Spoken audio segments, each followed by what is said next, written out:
Superpatriotism, by Michael Parenti. Acknowledgements: Amanda Bellaby, Juliana Baker, Violetta Etare, and Marissa Chagrossi rendered valuable assistance during the course of writing this book. Jenny Taylor also gave much appreciated support. My thanks also to Nancy J. Peters and other staff members of City Lights Books for their efforts, dedicated to Robert E. Lane and Helen Lane. What does it mean to love our country? As a guest on radio talk shows, I have criticized aspects of United States foreign policy. On one such occasion, an irate listener called to ask me, "Don't you love your country?" Here was someone who saw fit to question my patriotism because I opposed certain policies put forth by United States leaders.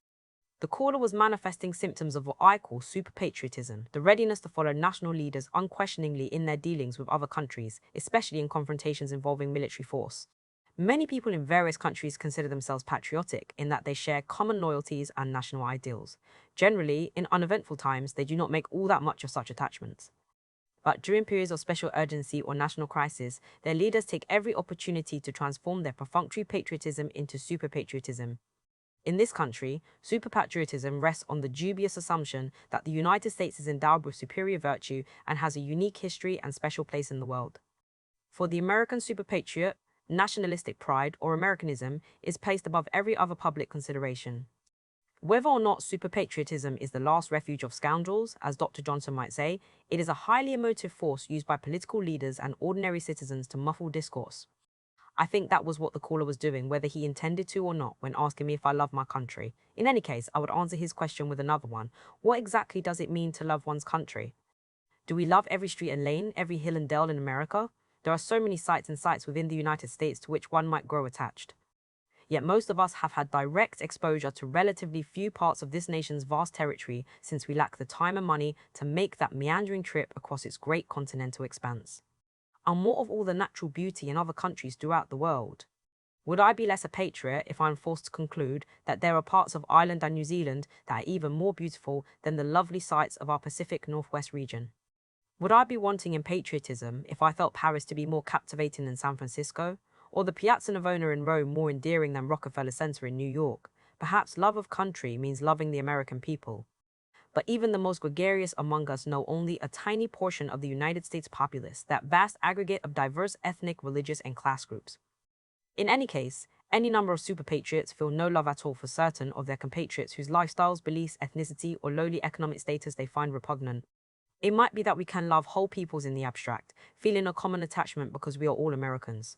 But what actually is so particularly lovable about Americans, even in the abstract? Although many Americans are fine and likable, some are not admirable at all. Among the compatriots who fail to win my affection are ruthless profiteers, corporate swindlers, corrupt and self-serving leaders, bigots, sexists, violent criminals, and rabidly militaristic superpatriots. Maybe our superpatriots love this country for its history. One would doubt it, since so much of United States history is evidently unknown to them. The struggle for free speech that has continued from early colonial times down to this day. The fierce fights for collective bargaining and decent work conditions. The long campaigns to extend the franchise to all citizens, including propertyless workers and women. The struggles to abolish slavery, end racial segregation, and extend civil rights, to establish free public education, public health services, environmental and consumer protections, and occupational safety, and to impose a progressive income tax and end wars of aggression and other such issues of peace and social justice. Here certainly is a history that can make one feel proud of one's country and love the valiant people who battled for political and economic democracy. But many superpatriots are wretchedly ignorant of this history, especially since so little of it is taught in the schools. How unfortunate, for it would add more substance to their love of country. Also, largely untaught is the darker side of our history. What is there to love about the extermination of Native American Indian nations, a bloodletting that extended over 4 centuries along with the grabbing of millions of acres of their lands? There is nothing lovable about the systemic kidnapping and enslavement of millions of Africans, the many lynchings and murders of the segregationist era, the latter-day assassinations of Black Panther Party members and other political dissidents, the stealing of half of Mexico, today's Texas, New Mexico, Arizona, California, and a portion of Colorado, the grabbing of Hawaii, Guam, Puerto Rico, and Cuba, the blood-drenched conquest of the Philippines, and the military interventions and wars of aggression against scores of other countries. Should we love our country for its culture? We Americans can boast of no Shakespeare, Goethe, Cervantes, or Dante, but we still can be proud of our playwrights and poets, our art and opera, our music and dance, our museums and symphony orchestras, our libraries and universities. Yet as far as I can tell, the superpatriots evince relatively little interest in these things. If anything, arts and education are being subjected to merciless budget cuts by those super patriotic policymakers who prefer to pour our treasure into a gargantuan military budget. They would starve Athens for an ever stronger Sparta. While we might embrace the good things in our culture, some other aspects are hard to celebrate. The mind abuse of most television and cinematic offerings, the omnipresent, soul-numbing commercialism, the urban and suburban blight in crime-ridden, drug-infested neighborhoods, the proliferation of homeless beggars and shanty encampments, the toxic dumps, strip-mined wastelands, denuded forests, highway vehicular carnage, and widespread contamination of our rivers, bays, and groundwater, the astronomical homicide rates, hate crimes, and child abuse, the widespread emotional depression and spousal abuse, the enormous and still growing gap between the obscenely rich and desperately poor, the overweening rapacity of the giant corporations, the money-driven corruption of much of our public life, and other such dispiriting things. Some super patriots claim that they love America because of the freedom it gives us. Yet most of them seem to love freedom only in the abstract, for they cannot stand the dissidence and protests that are the actual practice of a free people. They have trouble tolerating criticisms directed against certain United States policies and institutions. If anything, super patriots show themselves ever ready to support greater political conformity and more repressive measures against heterodoxy. We might question the quality of the freedom we are said to enjoy, for in truth, we are not as free as we often suppose. To be out of step in one's political opinions is often to put one's career in jeopardy, even in a profession like teaching, which professes a dedication to academic freedom. The journalists who work for big media conglomerates and who claim to be untrammeled in their reportage overlook the fact that they are free to say what they like because their bosses like what they say. They rarely, if ever, stray beyond the respectable parameters of the dominant paradigm, and when they do so, it is at their own risk. The major media in the United States are owned by giant corporations and influenced by rich corporate advertisers who seldom question the doings of the free market profit system at home and abroad. The assumptions behind United States foreign policy go largely unexamined in news analysis and commentary. Those who have critical views regarding corporate power and United States global interventionism rarely get an opportunity to reach a mass audience. Many of our super patriots love this country because it is considered a land of opportunity, a place where people can succeed if they have the right stuff, but individual success usually comes by prevailing over others. And when it comes to the really big prizes in a competitive, money-driven society, almost all of us are losers or simply non-contestants. Room at the top is limited to a select few, mostly those who have been supremely advantaged in family income and social standing from early in life.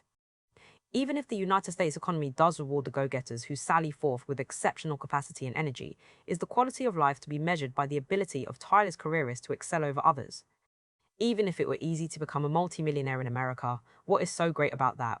Why should one's ability to make large sums of money be reason to love one's country? What is so admirable about a patriotism based on the cash nexus? In any case, some Americans have trouble feeling patriotic about the rat race.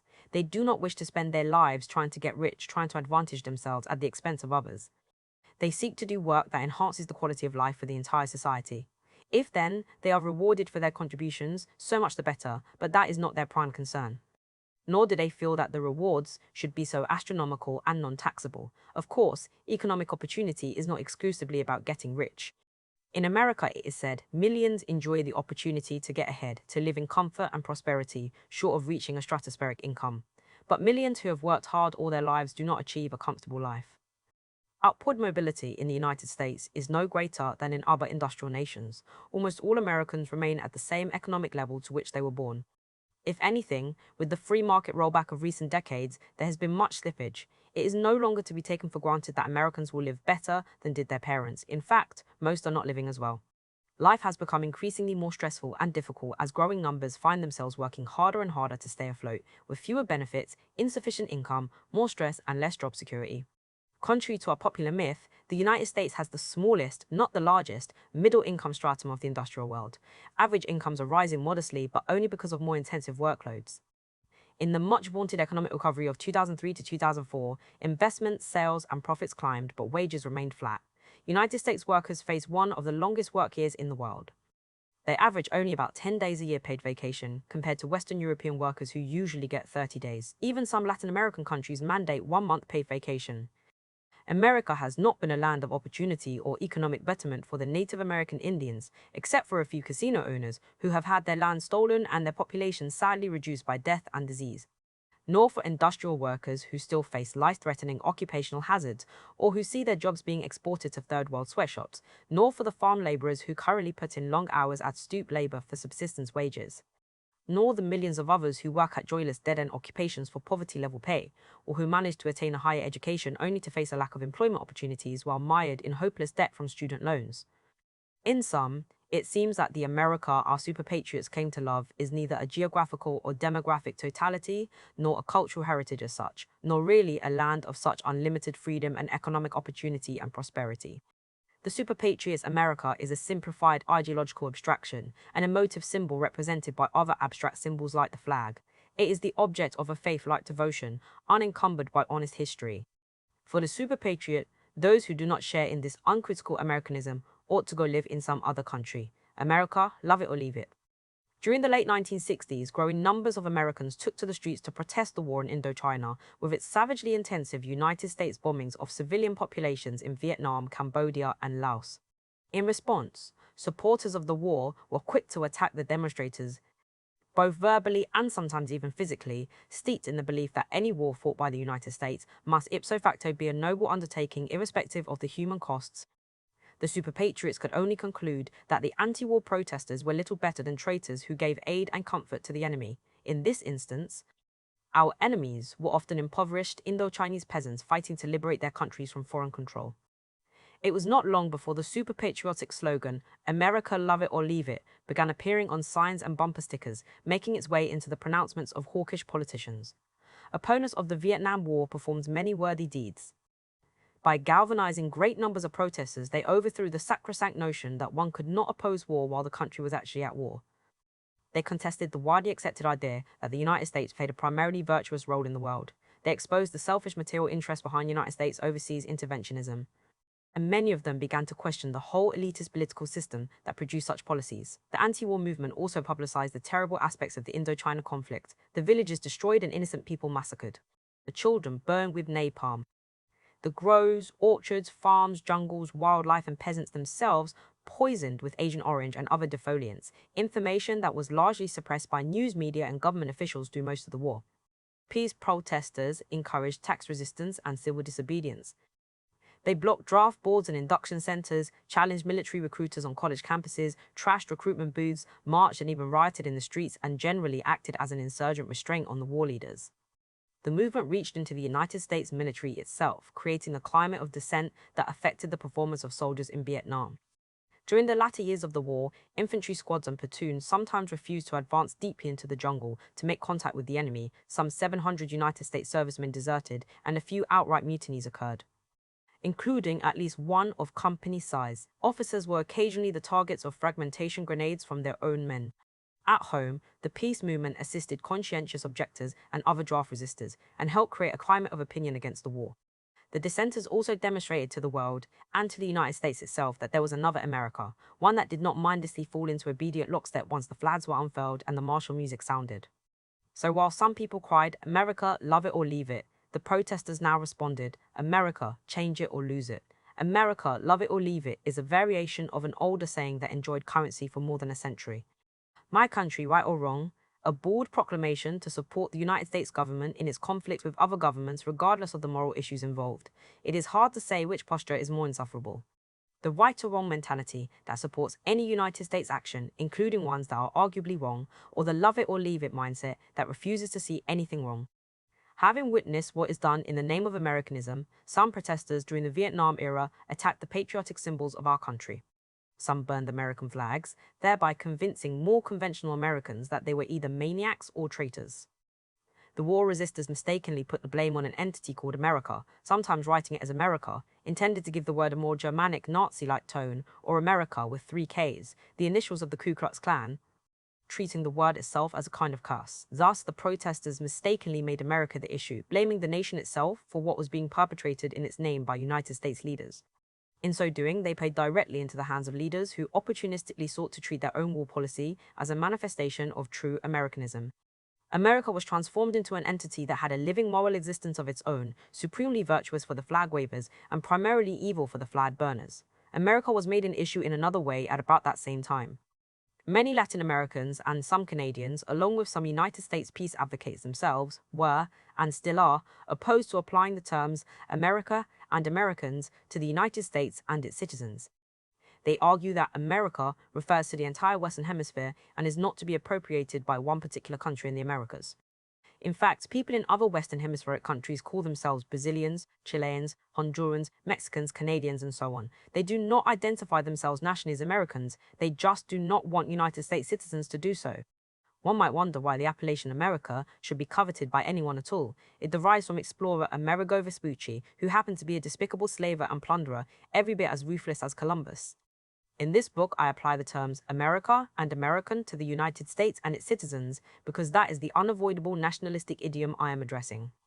To this day, United States political leaders continue to wrap themselves in the flag, branding all opposition to their policies as attacks against the nation itself. In the 1992 electoral campaign, the older Bush responded to Bill Clinton's criticisms of the economic recession as follows. My opponent says America is a nation in decline. Well, don't let anyone tell you that America is second-rate, especially someone running for president. Thus, he misrepresented criticisms of his administration's faltering economic policies as an attack on America itself. This reminds us that America would have been made the issue by the super patriots even if no flags had been burned, and even if nobody had thought to spell it America. America, love it or leave it, is too inviting a slogan for those who have no desire to subject existing policies to rational scrutiny. By crying, love it or leave it, they can claim a monopoly on patriotism and denigrate the dissenters for not loving their country. This continues to be the case. Opponents of United States foreign policy are still accused of blaming or hating America. Once again, the protesters are made the issue instead of the policies they are protesting. In response, we must repeatedly point out that those who criticize the particular policies, leaders, or social conditions of their country do not thereby manifest a deficient loyalty. If the test of patriotism comes only by reflexively falling into lockstep behind the leader whenever the flag is waved, then what we have is a formula for dictatorship, not democracy. We critics of United States policy are not directing our protests against that entity known as America, but against particular United States leaders who, we feel, do not represent the interests of the American people or any other people, but who advance the goals of a privileged culture. We are not being anti-American when we criticize the president's policies, no more than we are being anti-Middletown and lacking in community spirit if we oppose the policies pursued by the mayor of Middletown or whatever community. Quite the contrary, our opposition arises out of concern for what is being done to and in the name of our country or community. By the same token, we are not being anti-Semitic if we criticize the Israeli government for the incursions and settlements in the occupied territories and for mistreatment of Palestinians. Some of the most outspoken critics of Israeli policy are themselves Israelis in Israel or Jewish Americans in the United States who, contrary to the facile psychologist charge made against them, are not self-hating Jews. In fact, most happen to be rightly proud of their Jewish heritage. Likewise, we are not showing hatred for Mexico, Italy, Poland, China, or any nation, nationality, or ethnic group if we denounce the particular policies of the Mexican, Italian, Polish, or Chinese governments. The expression, love it or leave it, means love America as it is. Its national institutions and foreign policy are to be treated as above criticism. Those who see some serious problems in United States society are deemed unappreciative of the American way of life. But the American way is to criticize and debate openly, not to accept unthinkingly the doings of government officials of this or any other country. The super patriots tell us that in many countries people do not have the right to criticize their governments. Presumably, we should show gratitude for our freedom to dissent by refraining from dissenting. And if we speak freely and critically, we are proving ourselves ungrateful and therefore unworthy of the right to speak. It seems we abuse our rights by simply using them. To repeat, the only thing to match the super patriot celebration of our freedom in the abstract is their intolerance toward anyone who actually puts that freedom into practice. Some super patriots think that we must not criticize the wonderful country that has given us so much. In fact, we were not given anything, certainly not by those who have ruled over our society. The American people, including all the immigrant groups and minorities, have had to fight long and hard for whatever rights they now enjoy. As the son of a poor Italian-American working-class family, I was able to go to school in the first half of the last century only because generations of people before me struggled against the privileged plutocracy for the right of free public education. So with every other good thing we have been given, why should we feel indebted to the ruling moneyed interests for giving us the good life, when in fact they furiously resisted every democratic and egalitarian gain that the American people have won over 2 centuries of struggle, every advance in labor relations, popular electoral participation, public education, environmental and consumer protections, retirement benefits, human services, and other worthwhile measures. Like the good reactionaries they are, the plutocrats continue to oppose most of these things. And in recent decades, they have enjoyed increasing success in bringing us back to the old days of big money and small democracy. Getting back to the love it or leave it issue, many Americans would be surprised to learn that every year there are substantial numbers of people who permanently leave the United States. Public focus has always been on the ways of immigration to our shores, with little attention given to the outgoing tide. Emigration is a phenomenon that is rarely publicly recognized or even officially recorded, almost as if it were an embarrassment or worse, a downright un-American phenomenon unworthy of attention. Despite the deficiencies in data, enough reliable information is available to determine that during much of the 20th century, the United States gained some million newcomers from abroad and lost about million to emigration. Currently, more than 150,000 people depart every year. About two-thirds of them are former immigrants who chose to go home or to another country. The remainder are United States citizens. Some 300,000 United States citizens permanently left the United States in the 1960s, a relatively prosperous decade. And this does not count the others who might have wished to depart but who lacked the wherewithal to do so. About a third of the United States citizens who emigrate each year settle in Canada or Mexico. The next most popular destinations are the United Kingdom and Germany, with Belgium, the Netherlands, Sweden, Norway, and Hong Kong receiving large flows in proportion to their size. Considerable numbers also take up permanent residence in Japan and Australia. Americans emigrate usually for the same reasons that cause people of other nations to leave their homelands: better job opportunities abroad, unhappiness with the quality of life at home, a wish to escape troubled circumstances, attraction to the culture and lifestyle of some other country, a desire to unite with family, and marriage to a foreign national. In sum, every year tens of thousands of United States citizens reveal that they are not swept up in any mystique about the unsurpassable greatness of life in America. Since they don't love it, they leave it. Or they may love it, but for whatever reason, they find some other place more promising. Such data contradict the chauvinistic notion that everyone wants to move to America, but no one wants to leave. See William Griffith and John Marciano, Lessons of the Vietnam War, Totowa N.J. Roman and Alan Held, 1979, for the United States media's treatment of the war. Richard Boyle, Flower of the Dragon, The Breakdown of the U.S. Army in Vietnam, San Francisco. Ramparts Press, 1972. Such angry spellings are still used in some quarters. Thus an article in Prison Focus, No. Fall 2003, refers to the United States of America and the American social infrastructure. George Bush, acceptance speech, quoted in New York Times, 21 August 1992. Jeffrey Passell and Jennifer Peck, Estimating Immigration from the United States, unpublished paper, 1979, Population Division, United States Bureau of the Census, and studies cited therein.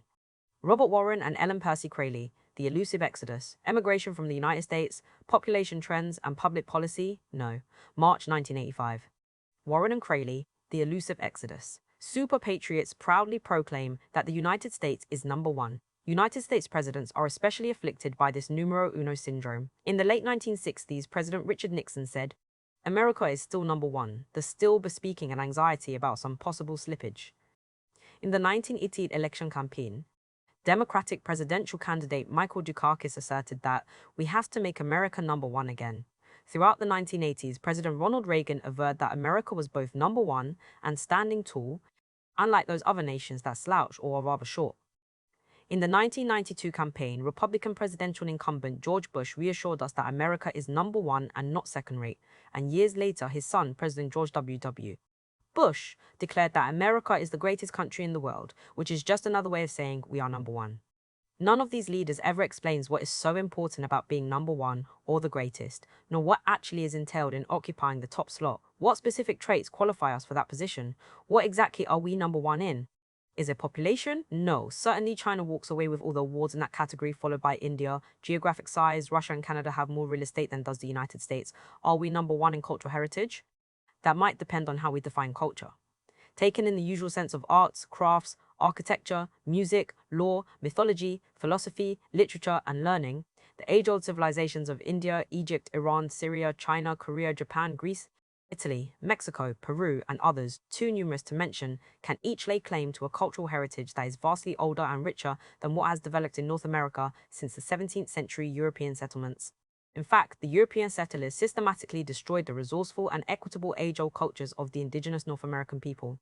Africa comes down to us as a forbidding dark continent of barbarism, but it too is the home of an ancient cultural heritage rich in art, architecture, music, literature, and mythology. African art has been a source of inspiration and even the object of blatant plagiarism for many famous Western sculptors and painters. Regarding cultural heritage, consider Iraq. That beleaguered country, attacked and occupied by United States forces, is regularly depicted in the United States press as in need of our guidance and uplift. We will teach the Iraqis how to govern and care for themselves. Perhaps we should recall that the Iraqis invented writing, founded the first school of astronomy, and developed modern mathematics, using a kind of Pythagorean theorem 1,700 years before Pythagoras. Beginning around AD, they founded universities that imported teachers from throughout the civilized world to teach medicine, mathematics, philosophy, theology, literature, and poetry at a time when Christian Europe had long suppressed serious study of such subjects. For thousands of years, the Iraqis wrote some of the greatest poetry, history, and sagas in the world and fashioned some of the most imposing stone, metal, and clay artworks. With the Code of Hammurabi, they brought forth the first legal system that protected the weak, the widowed, and the orphaned. 12,000 years ago, they invented irrigated farming and became so proficient at it that in the 1990s, despite sanctions imposed by the West, they still managed to produce all the food they needed. And in the present century, though depicted in the United States press as tribal and backward and in need of our enlightened guidance, the Iraqis continue to be a highly capable and well-trained people with noted achievements in science, engineering, literature, and the arts, not to mention their resourcefulness in waging an armed resistance against powerful United States occupation forces. Culture aside, is America #1 in finance?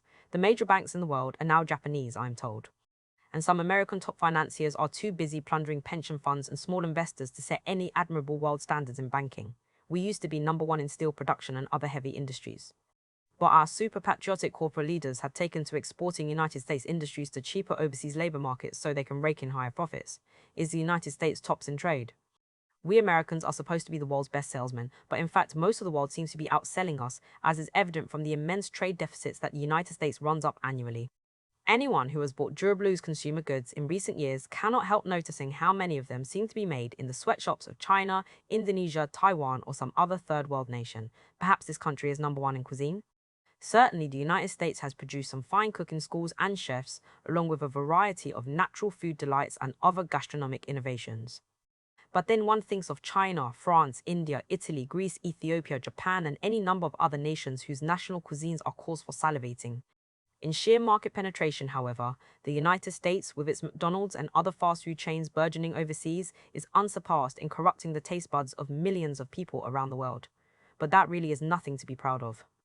And when the super patriots talk about being #1, I think they have something more momentous in mind than nouvelle cuisine or greasy, salty, chemical-ridden, genetically engineered hamburgers. What then is the United States #1 in? As best I can tell, it comes down to two things: wealth and military might. Let us consider these in turn. Wealth does not reside in a society as an undifferentiated aggregate. It is possessed by particular individuals and their corporate organizations and financial institutions. In the United States, the vast majority of us are not rich. A tiny fraction of 1% own a lion's share of the wealth.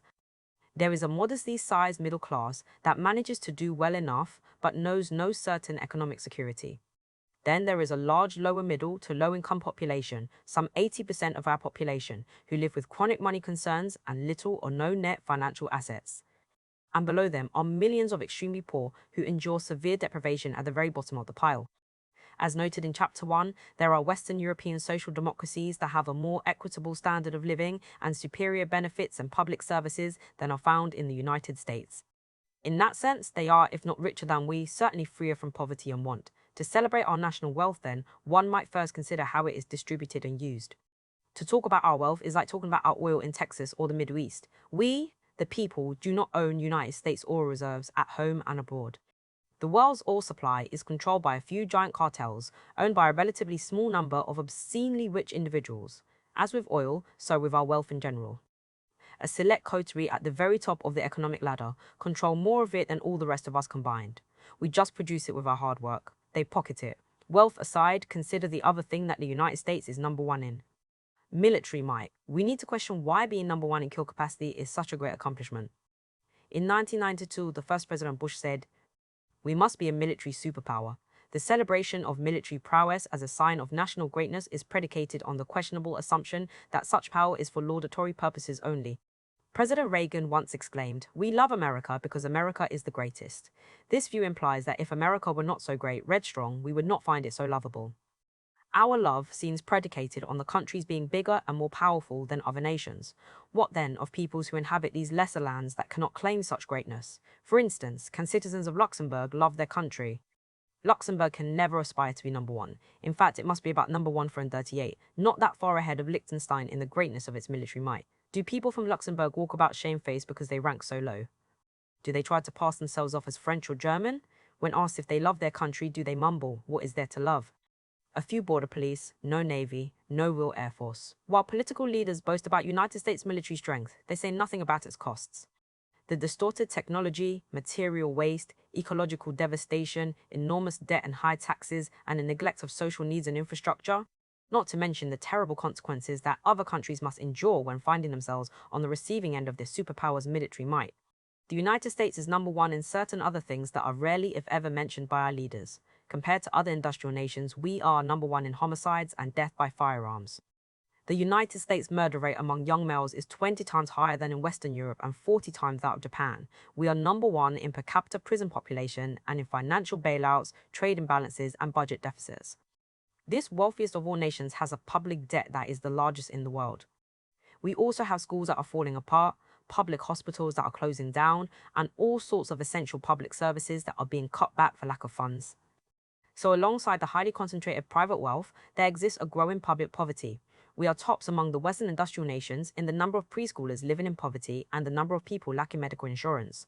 The United States is also number one in family farms that are going broke, genetically modified foods, the factory farm use of pesticides and herbicides, and the amounts of antibiotics and hormones injected into livestock. The United States is number one in managers per employees. A country like Japan, supposedly encumbered with traditional hierarchy, has less than one-third the number of managers per employees. In other words, while the leaders of United States industry complain about bloated government bureaucracies, they themselves populate toffee-heavy bloated corporate bureaucracies. The United States is also number one among industrial nations in income inequality and executive salaries. The number of multimillionaires has increased by over 80% in the last 2 decades. We also have the largest number of newly minted billionaires. Average remuneration for chief executive officers, CEOs of corporations is anywhere from 2 to 6 times higher than CEOs abroad. A Fortune magazine survey of 100 of the nation's largest corporations found that the typical CEO enjoyed a 14% rise in income in 2002, bringing his or her total yearly pay to an average of more than 13 million, irrespective of whatever scandals or slumps the company underwent. Meanwhile, stock options for these top tycoons continue to expand, in some instances to astronomical levels. Thus, the former chairman of Tenet Healthcare, the nation's second largest hospital chain, pulled in stock options worth 101 million in 2002. At the same time, in many of these companies, employees were laid off or endured wage freezes, cutbacks in benefits, or disappearing pension funds.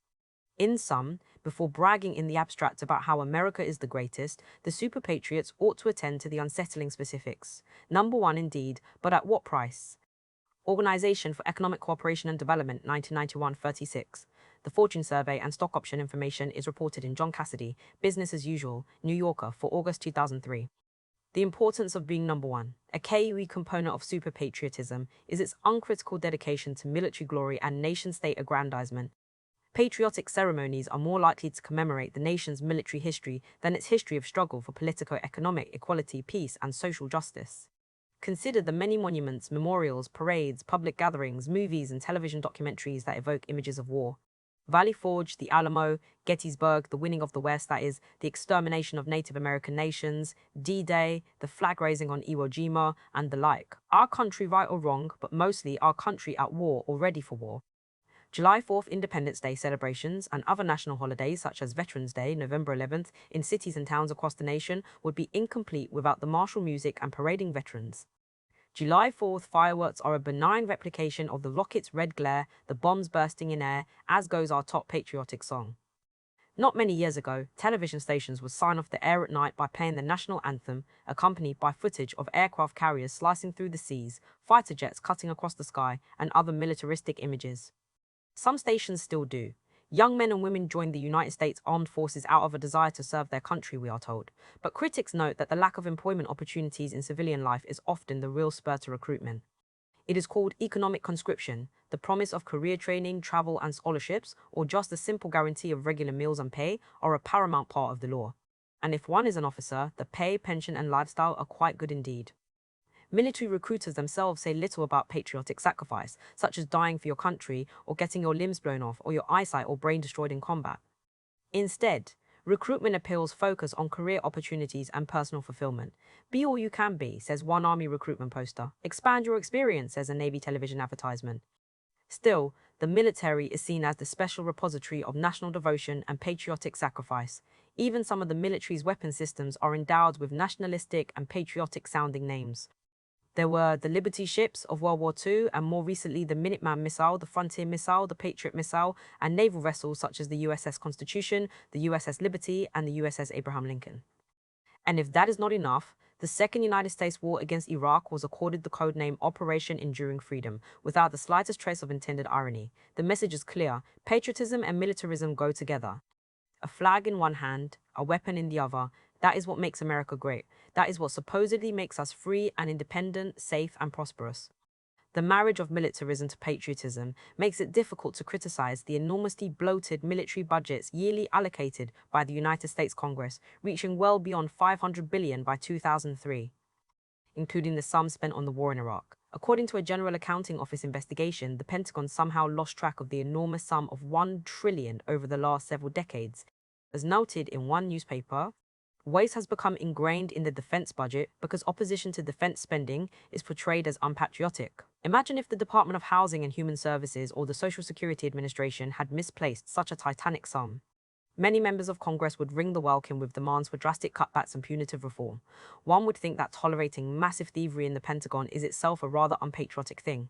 As Representative Henry Waxman, de Calif, charged, the Pentagon has failed to address financial problems that dwarf those of anyone else. While vast sums of money are being siphoned off into hidden coffers, America's schools, hospitals, and public services are facing cutbacks and closures. If those missing billions were returned to the states and cities on a pro rata basis, argued Waxman, the fiscal crises that state and local governments were suffering would have been solved, and life in America would be better for many of us. With the link between militarism and patriotism so firmly fixed, any criticism of the military runs the risk of being condemned as unpatriotic. The film company Miramax endured endless headaches trying to decide when to release its darkly satirical movie Buffalo Soldiers about board, thieving, drug-dealing United States soldiers stationed in Germany. The film was attacked by conservative groups as flamboyantly unpatriotic fare and demoralizing to our troops who have put their lives on the line defending America and its freedoms. Critical issues about the mistreatment of enemy prisoners and killing of unarmed civilians, massive budgetary corruption and Pentagon mismanagement, and drug problems in the ranks are ignored or downplayed. Militaristic superpatriotism is closely linked to the macho values of violent dominance. In the aftermath of the United States Civil War, a chaplain for the Grand Army of the Republic, a veterans group, conflated militaristic patriotism and manliness with these words: "The Union stands for American manhood. A manhood strong in physical courage, being once aroused has the spirit of that order given by Gen. Dix. If any man dare insult the American flag, shoot him on the spot." The Italian fascist leader, Benito Mussolini, summed it up when he said a man must be a husband, a father, and a soldier. In other words, a real man must fulfill the patriarchal and patriotic roles as one, ruling over his family as a tyrant while serving the tyrant who rules over his country. In one phrase, Mussolini makes clear that patriarchy and militarism are essential components of reactionary patriotism. I2 Juice himself was almost a caricature of the macho leader, strutting about in jackboots and a uniform laden with medals, with chin jutting out in a puffed-up tough guy posture. The superpatriot is a militarist, and the militarist, in turn, is a swaggering man patriarch celebrating the male chauvinist values of force and power. One United States Air Force captain, reminiscing about his bombing attacks against the peasant population of Vietnam, made an explicit connection between high-tech war, machismo, mindless patriotism, and nation-state moral supremacy. Flying a fighter plane is a macho thing, maybe an extension of your manhood. You do it, concentrate on it, and under the circumstances, it was damn hard for me to get worried about the political implications of the war. It was a chance for us to show our military power. We're basically patriotic, conservative people. And we're blameless. The women who now enter the armed forces make the grade only if they are a close approximation of the male model in toughness and force. That women recruits would inject a kinder, gentler, more humane modus operandi into the ranks is an idea that has never been seriously entertained by the military brass or anyone else, as far as I know. War is often a great incitement to state idolatry, especially when people think they're going to win easily. Reflecting on the war fever she observed in Paris on the eve of the Franco-Prussian War of 1870, an American woman wrote, the war, there is no other topic. After strangers would stop to discuss the situation, the confidence in the generals and the army was immense. It was to be one long but straight march to Berlin. Not a soul doubted it. Thousands crowded the Place de la Concorde nightly, indulging in frenzied dancing. Boulevard windows were thick with flags. And anyone who dared question the wisdom of the war was jeered as a Prussian spy and chased down the street. But the chauvinist ardor cooled precipitously when the war brought a disastrous defeat for France. Something similar happened in the United States with the onset of the Civil War in 1861. There was an eruption of patriotic sentiment in the North, coupled with the anticipation of an early victory over the Southern secessionists. But after a year of conflict, during which the Union Army suffered a number of military disasters, patriotic fervor plummeted. Lincoln's efforts to rally the populace for a long and costly conflict met with little enthusiasm. Only after Union forces finally emerged victorious in 1865 did patriotic sentiment regain its momentum. Like all bullies, super patriots are at their best when picking on someone smaller and weaker. They like wars that are hardly worthy of the name, steeply one-sided assaults that bring quick and easy victory with few American casualties. In 2003, on the eve of the United States invasion of Iraq, a lieutenant colonel in the United States Marines told his troops, "We are going to slaughter the 51st Mechanized Division, an Iraqi unit." It would not be a fair fight, he said. My idea of a fair fight is clubbing baby harp seals. We will hit them with everything we have. Enjoying a total advantage in firepower and air power, he gleefully glorified a military engagement that was hardly more than a one-sided slaughter. The late comedian Bill Hicks once remarked that the people who dismayed him the most at the end of the First Gulf War, a quick, easy victory, were the ones who said, "Well, the war made us feel better about ourselves." Who are these people with such low self-esteem, Hicks asked, that they need a war to feel better about themselves? I saw them on the news, waving their flags. Could I recommend, instead of war, to make you feel better about yourself, perhaps sit-ups, maybe a fruit cup, a walk around the block at dusk?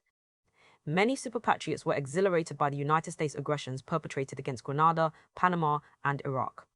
Ronald Reagan, the conqueror of Grenada, a tiny island nation of 102,000 inhabitants, reflecting upon his great military victory, hailed the venture as an example of how the United States brings democracy and prosperity to other lands. In fact, after Grenada was liberated by Reagan, its unemployment rate skyrocketed. The new enterprises and development projects and health and educational programs initiated by the revolutionary New Deal movement were wiped out. Public services were privatized or abolished outright. Farm collectives were driven off the land to make way for privately owned golf courses to accommodate North American tourists. Grenada was again made safe for neoliberal capital penetration. The Reagan invasion served notice to the Caribbean nations that they had better not try to develop a collectivist social order that goes against the corporate free market way of doing things. The same story can be told about Panama. The 1989 United States invasion brought a sharp increase in unemployment, homelessness, economic misery, crime, drugs, and government corruption. Nothing was gained except the deaths of several thousand Panamanians, a United States occupation, political repression of reformist groups, and a boost in the opinion polls for President George H.W. Bush. So with Iraq, which once had the best standard of living in the Middle East, the 1991 attack on the country and the subsequent dozen years of sanctions left that country with a shattered technological infrastructure, a destroyed agriculture base, cholera and typhoid epidemics, a spectacular rise in cancer rates in the areas contaminated with depleted uranium, and over 200,000 deaths. So too with the younger Bush's invasions of Afghanistan in 2002 and Iraq in 2003, bringing more death, destruction, and deeper poverty for the people of those countries, and a sharp as temporary hike in popularity for his presidency. For all their militarism, American super patriots disliked difficult, costly wars, such as the one in Vietnam. Here was a small country, but one still strong enough to inflict heavy casualties on United States forces while enduring a terrible pounding itself. The super patriots complained that we fought in Vietnam with one hand tied behind our backs, exercising too much restraint, despite the fact that the United States dropped more explosives on Indochina than fell in all of World War II, leaving several million Indochinese dead and millions more maimed or missing. The jingoists would have applauded the use of nuclear weapons in Vietnam. That certainly would have finished off all those troublesome communist rebels, and United States forces would have won the war, creating another radioactive cemetery and calling it peace. The second war in Iraq is another case. The swift and apparently decisive victory in the spring of 2003 evoked much enthusiasm from the patriotic hawks. But in the months that followed, United States occupation forces found themselves unexpectedly embroiled in a people's resistance, enduring more than 30 daily guerrilla attacks that inflicted mounting United States casualties.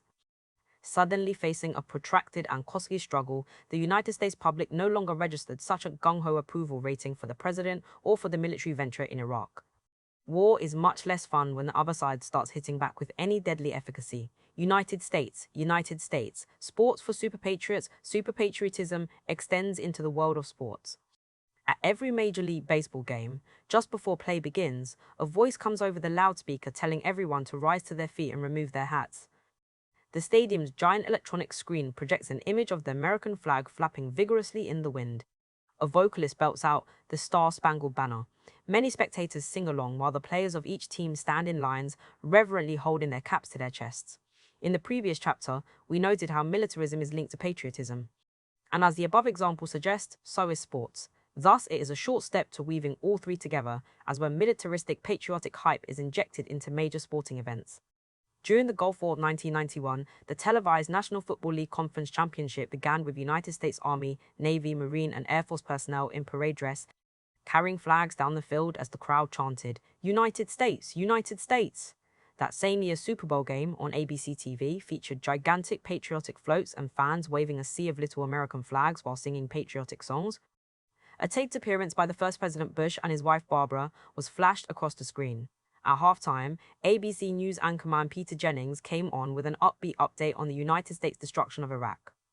During that same Gulf War, just about every basketball team in the National Basketball Association, and some college teams too, had American flag patches sewn onto their uniforms in imitation of the ones on United States combat uniforms.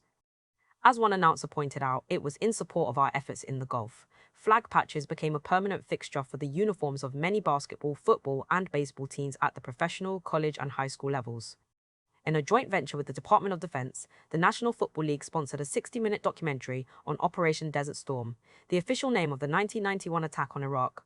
Steve Sobel, president of NFL Films, proudly maintained, "I don't want to say that war is the same as football, but the same spirit and ideology that football glorifies is also the spirit necessary for a successful military endeavor." In the aftermath of the terrorist attacks on the World Trade Center and the Pentagon in September 2001, and again during the United States invasion of Iraq in 2003, sporting events took on an increasingly patriotic hue, especially in their televised presentations.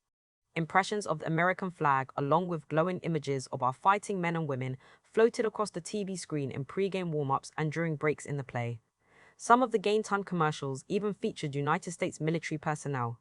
Using the advertised products, along with militarism and patriotism, sporting events sometimes enlist another nationalistic adjunct, religion. Some football players, moved by a divine urge or perhaps by a desire to maximize their time on camera, assume a posture of prayer in the end zone after scoring a touchdown. Some genuflect and make the sign of the cross. During key moments of play, other team members on the benches will affect a praying posture, an act of devotion that is often rewarded with camera attention. Some baseball hitters are given to tapping different parts of their head and upper body in what seems like a religious ritual, or maybe it's just some voodoo thing. One famous baseball slugger, Barry Bonds, upon hitting a home run, points with both his hands up to the sky as he begins his trot around the bases, thereby claiming divine assistance for his feet. God, it seems, is a San Francisco Giant fan. In fact, an investigation in early 2004 implicating Bond in the use of performance enhancement drugs suggests that his inspiration may be less ethereal and more substantive. When it comes to international sporting events, the number one syndrome is activated full force. Instead of bringing Americans closer to other nations, international contests seem to fuel a winning is everything mentality, an unrestrained, aggressive, rah-rah competitiveness that defeats the purpose of goodwill games. During the Cold War, for instance, contests between the United States and the Soviet Union always provided occasion for furious flag-waving and red-bashing. In the Reagan era, when Sovieting was at its height, the United States Olympic hockey team defeated a second-string Soviet team at Lake Placid, New York. The screaming crowd could hardly contain itself. The ABC Nightline announcer crowed. The Americans withstood an all-out Soviet assault. In an after-game interview, the United States hockey coach said that he had reassured his players they have something the Russians don't have: the American belief that we can succeed at anything we do. Had the Soviets claimed such a faith in their own invincibility, it would have been taken as evidence of their aggrandizing ways. When asked how was it that his team did so well, this same coach said that sometime earlier he had traveled to the Soviet Union and had met with Soviet hockey coaches who had shown him the new fast-breaking techniques they had developed. He then put these methods to good use with his own team. No comment was proffered by him or the interviewer regarding the generosity shown by the Soviet coaches in sharing their skills with the American visitor, whom they seemed to treat more as a fellow sportsman than an arch-Cold War rival. When the Soviet Union beat the United States in basketball in the 1988 Olympics, NBC treated it as the end of civilization as we know it. In post-game commentaries, NBC announcers described the United States team as seriously handicapped by insufficient practice time and the loss of a key player, and thus unable to withstand the Soviet onslaught. The Soviets, it seems, never let up their attack and were a relentless juggernaut. The impression left was that the American players were facing the Red Army rather than another basketball team. After this defeat, the United States decided to enter professional basketball players in the Olympics, making sure there would be no more basketball defeats at the hands of the communists or anyone else. 4 years later, in the 1992 Olympics, American fans were able to roar their delight when 7-foot NBA pros pulverized a ragged team from Zaire, composed of kids who had to work for a living, who barely raised enough money to get to the games, and who had begun to practice in their spare time only a few months before. Many Americans love the advantage of a highly tilted playing field. So intense is their need to see America win that they are not too particular about the quality of the victory and the fairness of the contest. For them, America always gets its way. America is the greatest. Don't mess with America. The Olympics are supposed to promote international goodwill and sportsmanship, an appreciation of athletes from all nations, not a shrill nationalism. But at the 1996 Olympic Games hosted in Atlanta, American spectators seldom, if ever, applauded the foreign teams or showed any sign of hospitality toward them, and they practically hissed with rage when the Cuban women's volleyball team beat the United States team. It is quite natural for United States viewers to favour their own country in international athletic contests, but it is something else to shout with such unrestrained partisan intensity when the Americans win, or lapse into sullen silence or hisses when they lose, begrudging even a display of polite applause for the other team. So we are treated to the spectacle of our compatriots frantically waving hundreds of little American flags, loudly chanting United States, United States, and drowning out the applause or cheers that other spectators might express for athletes of other nationalities. Such ungracious partisanship is encouraged by the television coverage itself, which has been marked by an undisguised United States chauvinism. ABC's presentation of the 1984 Summer Olympics so shamelessly favored the performances of United States athletes as to evoke an official reprimand from the normally placid International Olympic Committee.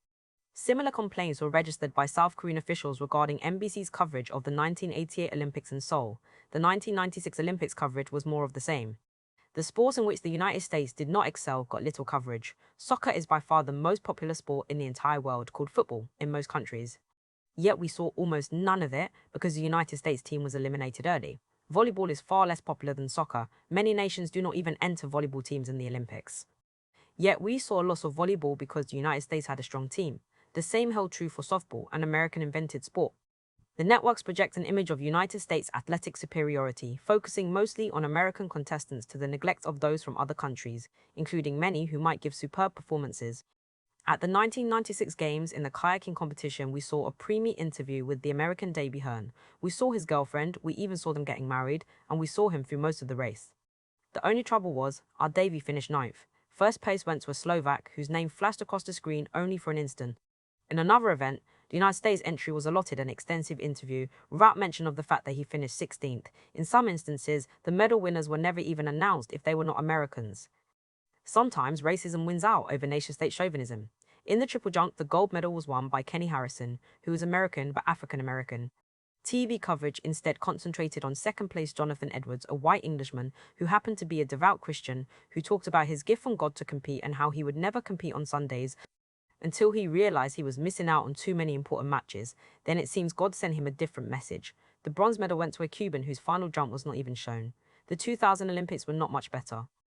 The scorecard ranking nations according to the number of medals won showed the United States as top medal winner. This ranking was repeatedly displayed on the screen and reproduced each day on the sports pages of just about every newspaper in the United States. Images of United States gold medal winners floated across the screen again and again, some of them holding aloft giant American flags accompanied by misty lighting, inspirational music, with all sorts of red, white and blue graphics in the background. Also in 2000, United States women athletes got an unusual amount of television and press coverage, mostly in those instances when they were doing better than United States males. The women were competing against females from countries in which women's sports was given even less active recruitment, training and financial support than in the United States. So we saw more of the winning United States women's soccer team than of the unsuccessful United States male soccer team of that year. During that same Olympics, I watched the men's volleyball contest between China and the United States. China won the first game and was leading in the second, at which point the American announcers repeatedly commented on how the United States team was plagued by injuries and had been training together for not very long. Actually, Some of the players were veterans from the previous Olympics team of 4 years earlier. Nevertheless, the announcers insisted that the team as a whole was rather green and inexperienced. In contrast, the Chinese team has been playing together for years. That the United States team was losing had to be explained away as due to a set of implicitly unfair circumstances. Then, as the United States team began to catch up and went on to win the second game, the announcers stopped whining about injuries and lack of seasoning.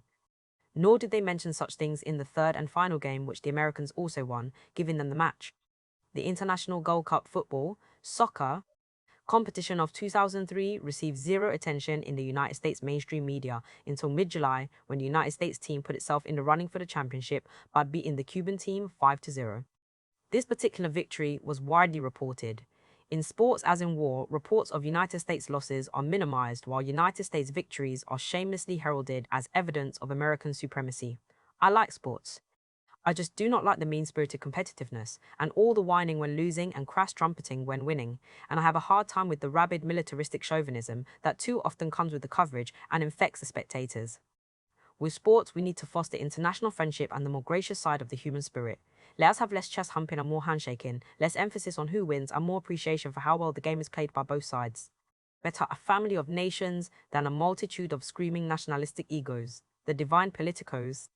In the United States, there is no single state-established church, but religion per se, as represented by the major faiths, is so closely identified with the patriotic process as to have become a kind of unofficial establishment. Opening convocations by clergymen from one or another denomination have been an essential prop for political party conventions, congressional sessions, presidential inaugurations, Thanksgiving Day dedications, a national, not a religious holiday, and a host of other patriotic gatherings. Religion in America resembles capitalism in the way it attaches itself to potent symbols beyond its own sphere. Democracy, patriotism, public virtue, and the American way of life. Religion and democracy go hand in hand, said Vice President Alban Barkley in 1952. With the lines between political and religious belief blurred, non-believers often run the risk of being labeled un-American. Years before he became president, Richard Nixon suggested that atheists be disqualified from presidential office. In 1955, the American Legion, not the churches, launched the first Back to God campaign, on which occasion President Dwight Eisenhower observed, recognition of the Supreme Being is the first, the most basic expression of Americanism. Without God, there could be no American form of government, nor an American way of life. United States leaders repeatedly weave piety with patriotism. President Nixon made it known that when he had an important decision to make regarding a moral issue, I counsel first with Billy Graham. A famous evangelical preacher, Graham was a regular visitor to the White House through several administrations. What moral dimension he actually lent to presidential decision-making was never made clear. Still, bringing a symbol of religiosity like Billy Graham to the White House was the next best thing to bringing God himself. It was a way of showing that the deity was on the president's side. Another president of the Got Me Un school was Ronald Reagan. A right-wing Christian organization calling itself the Moral Majority, furnished with huge sums from reactionary tycoons, played an active role in the campaign to put him in the White House in 1981. During his 8 years in office, Reagan entered into conversations with fundamentalist clergy about how the Bible prophesied a nuclear apocalypse that would destroy the Antichrist forces of godless Russians and allow Jesus to return triumphant. In this scenario, God was a Cold War militarist. On one occasion, Reagan announced that the United States is a Christian nation, which must have come as unsettling news to the millions of loyal American Muslims, Jews, Hindus, Buddhists, atheists, agnostics, skeptics, and non-sectarian deists. In a mawkishly staged moment during his 1987 State of the Union message, Reagan cast his eyes upward as he proclaimed that our nation pays homage to him and could not have been created without divine guidance. God, it seems, is not just our father but our founding father. In fact, the founders of this nation affirmed that the Republic was not beholden to Christianity or any other religion. Jefferson bemoaned the impious presumption of legislators and rulers, civil as well as ecclesiastical, who established and maintained false religions over the greatest part of the world. James Madison wrote, religious bondage shackles and debilitates the mind and unfits it for every noble enterprise, every expanded prospect. The delegates to the Constitutional Convention in Philadelphia in 1787 left the deity very much out of the picture, even refusing to follow Benjamin Franklin's suggestion that their daily sessions be opened with a prayer for divine guidance. The Constitution makes clear that ours is not a Christian nation. Article 0 reads, no religious test shall ever be required as a qualification to any office or public trust under the United States. Edmund Randolph of Virginia, who had been a delegate to the Philadelphia Convention, and will forever oppose all attempts to infringe religious liberty. and George Washington maintained that every man should be free to worship according to the dictates of his own conscience. Another Democratic victory came with the passage of the First Amendment, hoped that the absence of a religious qualification will prevent the establishment of any one sect in prejudice to the rest, which in part states, Congress shall make no law respecting an establishment of religion or prohibiting the free exercise thereof. The government could neither inhibit religious groups nor act as an agency in support of them. Church and state were to be kept separate. Every United States president who goes to war enlists God as his ally.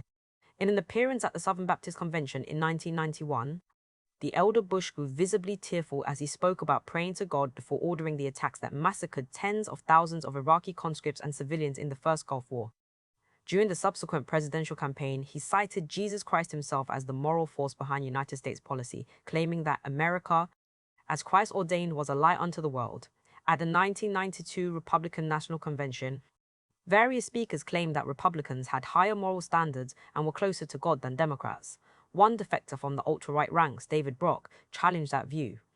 In his tell-all book, he revealed that any number of moralistic, family values Republicans were guilty of infidelities, homosexual tryst, and other scandals. The GOP's religious posturing was too much even for some religious groups. The National Council of Churches, for one, charged that it was blasphemy to make partisan use of God's name and assert the moral superiority of one people over another or one political party over another. And the Baptist Joint Committee on Public Affairs announced, "We begin with the proposition that God is neither Democrat nor Republican, nor, for that matter, American. God transcends all national and political affiliations." But the younger President Bush seemed to oppose the idea of a non-partisan deity. Having recovered with the grace of God from the alcohol and cocaine addictions of his earlier years, he became a born-again Christian. In 1993, the year before he ran for governor of Texas, Bush provoked a small tempest by telling an Austin reporter, who happened to be Jewish, that only Jesus worshippers go to heaven. After being elevated to the United States presidency by a Supreme Court vote, Bush presided over the most resolutely faith-based White House in modern times, heavily populated with Bible study groups. He attended national prayer breakfasts with greater frequency than any other president and delivered speeches and radio broadcasts that sounded like sermons, ending with, "May God continue to bless America." He also hobnobbed with the right-wing evangelist ministers who had come to occupy a central place in the Republican Party.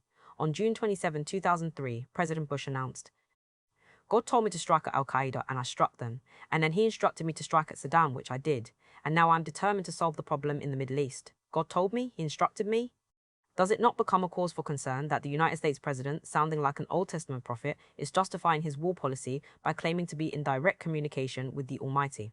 It is a worrisome chain of command. On another occasion, Bush voiced his determination to rid the world of evil and evildoers, even if it meant repeatedly resorting to war. It is laudable when a leader wants to help make the world a better place, but somewhat disquieting when the man in the Oval Office feels he has a divine mandate to reshape the world through violent means. Perceiving policies designed to undo the separation of church and state, Bush favored prayer in the schools, opposed legal abortions, and opposed federal education programs that taught birth control and safe sex.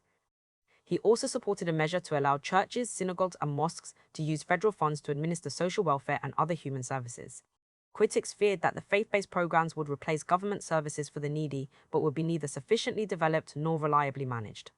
Another official who saw himself as part of God's crusade on earth was the Pentagon's Deputy Undersecretary for Intelligence, Lieutenant Gen. William G. Boykin. In 2003, appearing in uniform before fundamentalist Christian groups, Boykin announced that Bush was not elected by a majority of the voters. He was appointed by God. Boykin charged that Islamic radicals and the North Koreans hated America because we're a nation of believers. Our spiritual enemies will only be defeated if we come against them in the name of Jesus. Other countries, said Boykin, have lost their morals. But America is still a Christian nation. Explaining how he prevailed against a Muslim militia leader in the 1993 United States invasion of Somalia, Boykin proclaimed, "I knew my God was bigger than his. I knew that my God was a real God and his was an idol." Apparently when God was not talking to Bush, he was talking to Boykin. The super-patriotic religionists pursue a fairly reactionary politico-economic domestic program. Deregulation, privatization, elimination of publicly funded human services, an ever-increasing military budget, and the like. But they also want to see the strictures of fundamentalist Christianity prevail over all aspects of American life. No separation of church and state, no abortion, no birth control, no promiscuity, no public office for atheists, no toleration of blasphemy or false doctrine, no homosexuality or feminism, plenty of public funds to support religious interests, Bible studies in the public schools, prayer in the classrooms, textbooks rewritten in keeping with religious credo, music and arts and a Jesus idiom, so too, media and movies, creeping theocracy in action. Fundamentalist Christianity is a totalitarian system, just as it was for more than 1,000 years after gaining dominance over Rome in the 4th century. Back then, the Jesus proselytes proceeded to burn all the many fine pagan libraries that existed and destroyed forever the corpus of pagan works in philosophy, literature, history, astronomy, science, and the arts, ushering in more than 1,000 oppressive years of ignorant and intolerant theocracy.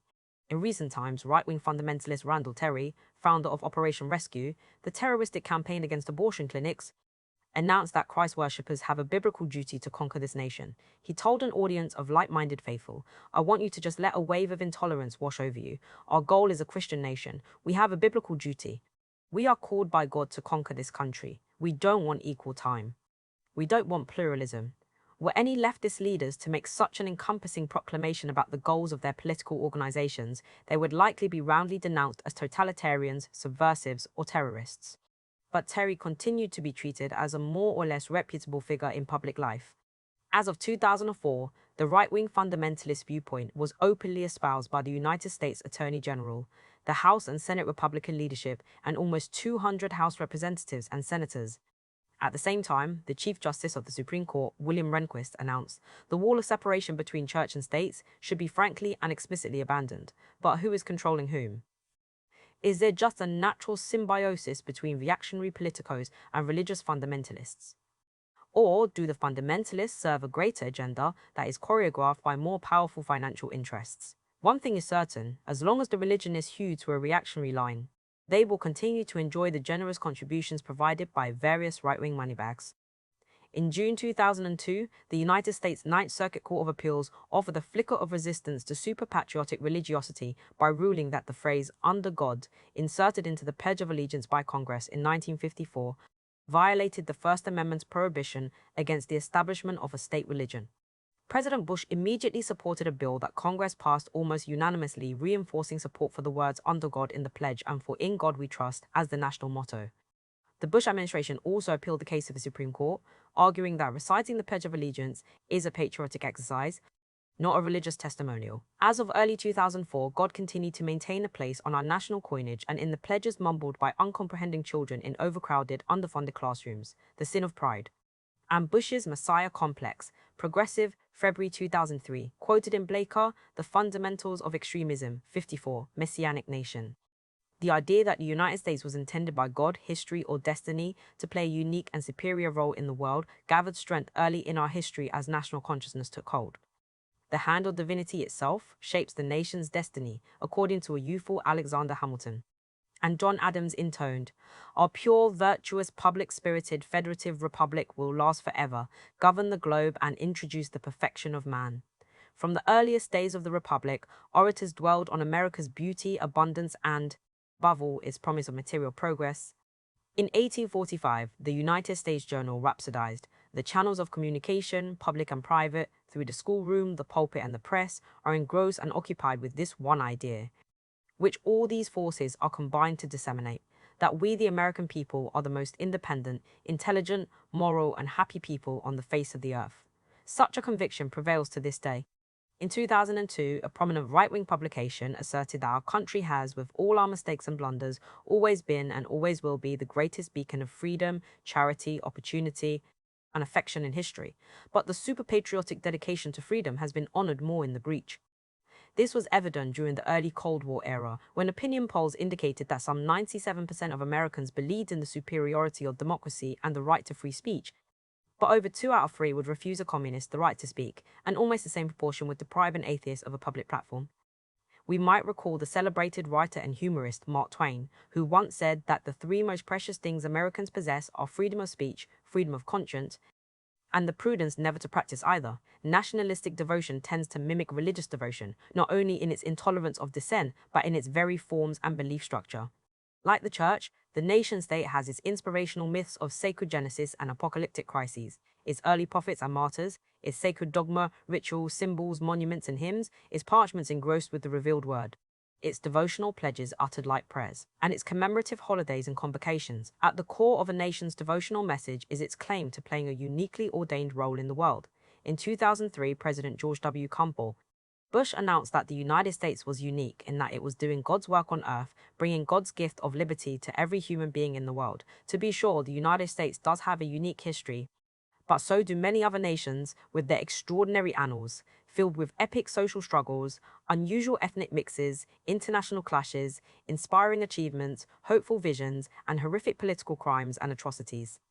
And the nationalists of other countries have claimed a unique, messianic mission for their respective peoples, much as our super-patriotic leaders do for the United States. If anything, Americans are rather unexceptional in thinking that theirs is an exceptional nation. Start with the Old Testament itself, with its asseveration that the Israelites were God's chosen people, doing Jehovah's bidding, serving as his exemplary acolytes here on earth as they leveled whole cities of heathens and non-believers. Indeed, there is no bloodier compendium of nationalistic carnage and messianic atrocity than the Old Testament. Then there were the leaders of the Roman Empire and, centuries later, the British Empire, who had nothing critical to say about imperial plunder and exploitation, and instead spoke of conquest as a grandly civilizing accomplishment, an uplifting expedition that brought unity, peace, and happiness to the colonized peoples.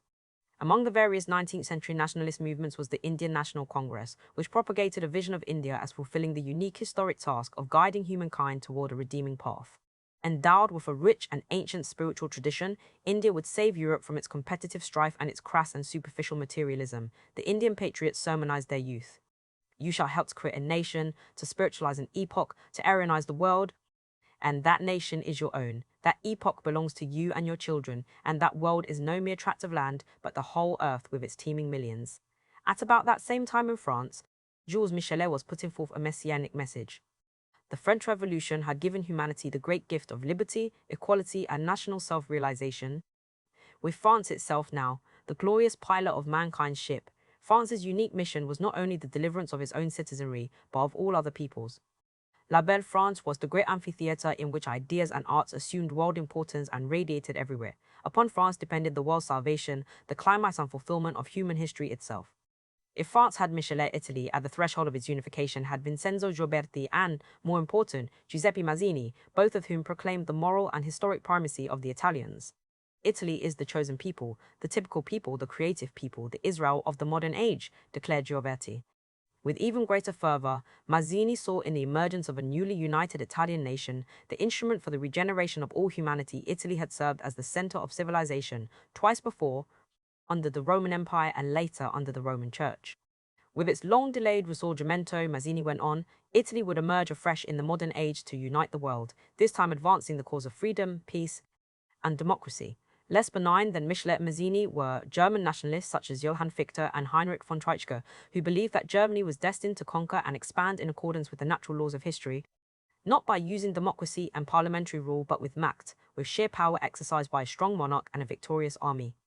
And this would benefit everyone, for Germany, with its nobility of soul, intellectual preeminence, and martial strength, would lead the world away from the degenerating effects of liberalism, materialism, equality, and individualism. Consider also the Messianic Panslavs and Russian supranationalists, most notably the great novelist Fyodor Dostoevsky, who held forth about the Russian soul. According to Dostoevsky, the Russians possessed a deep intuitive grasp of life and a deep God-bearing orthodox devotion that was lacking in the decadent Western nations. Russia would unite all the Slav peoples, not for the sake of empire, but to ensure their peace and well-being.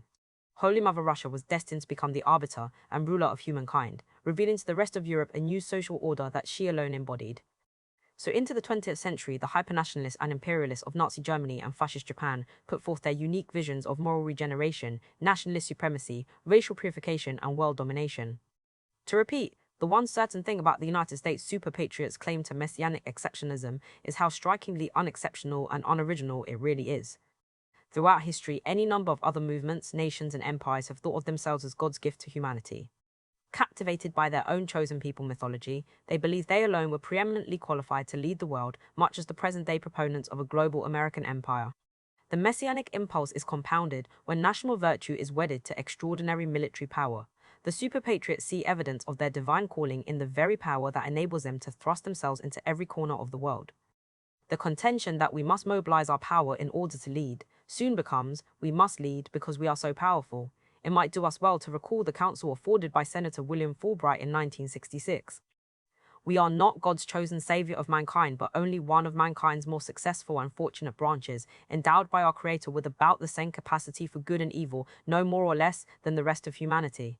Almost 40 years later, a news columnist, John Carroll, put it even more emphatically. We are not the only democracy in the world. We are not the only country that exhibits courage in the face of adversity. We lie and cheat and steal and murder. Any assumption that God conferred on us a special blessing is not backed up by the facts. We fail to sign international treaties, and we reserve the right to violate such treaties whenever we feel like it. Is that because God speaks to our leaders as he speaks to no others? The peoples of other nations are understandably reluctant to accept the messianic view of the United States as the all-knowing world leader. International surveys reveal that they see the United States as arrogant, aggressive, and self-absorbed. Large majorities in various countries are distrustful of United States leaders and strongly disapprove of United States military invasions, such as the one launched against Iraq in 2003, and they keenly feel that Washington's policies have a deleterious effect on their own countries. A survey conducted by New York Times correspondents around the world in 2003 found a widespread opinion of the United States as an imperial power that has defied world opinion through unjustified and unilateral use of military force, bent on controlling global oil supplies and on military domination. Unfortunately, such negative responses only convince our super-patriotic leaders and media pundits that we need to project our image more effectively so that other peoples will have a clearer appreciation of America's virtuous intentions. In effect, the super patriots are saying that when foreigners challenge United States policies, this should lead us to question their judgment, not our own, certainly not the policies that evoke such negative responses. Messianic nationalistic morality is an inversion of individual morality. Ordinarily, we might think of the nation-state as an instrument of social organization whose function is to protect the interests of its populace. For the super patriot, however, the nation-state is not just a legal unit of rule, with contractual rights and obligations. It is a kind of living entity that offers its citizens meaningful direction and moral regeneration. The nation becomes something of an end in itself, a powerful absolute that claims our ultimate loyalty, whose existence and survival is taken as self-justifying, beyond the reach of moral criticism. The ethical code applied to nationalism does not operate like the one pertaining to individuals. Individual morality calls for self-restraint and even self-sacrifice. There are certain things one should not do, as in, thou shalt not, even if one has the impulse, and even if it serves one's pleasure or advances one's self-interest. Individual morality is predicated on the realization that sin, that is, unjust and harmful behavior toward others, is always within the human potential. To err is human, to sin is all too human. But these premises are inverted when applied to a nation's behavior, for the nation-state is something more than human. At the heart of the secular religion of nationalism rests the belief that the messianic nation's existence and its action are so endowed with virtue as to place it beyond the commonplace rules that govern individual morality as a kind of supreme equity. The nation knows no restraint other than what is imposed by the limitations of its own desires and power.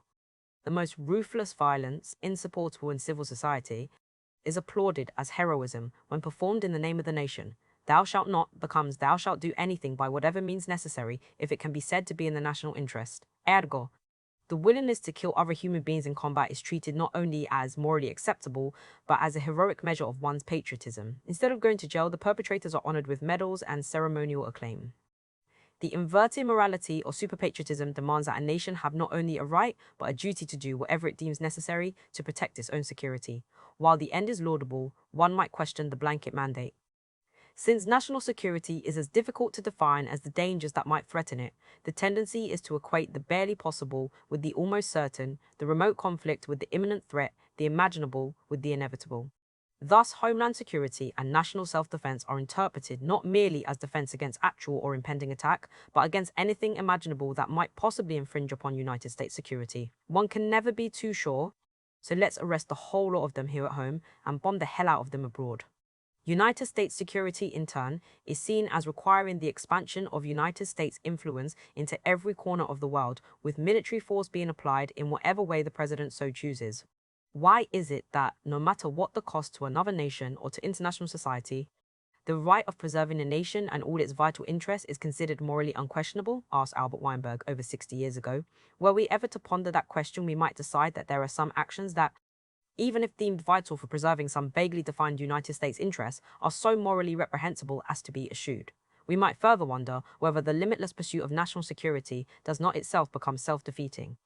If doing whatever we judge fit to maintain our security necessitates wreaking death and destruction on other nations, this can have terrible repercussions for our own country.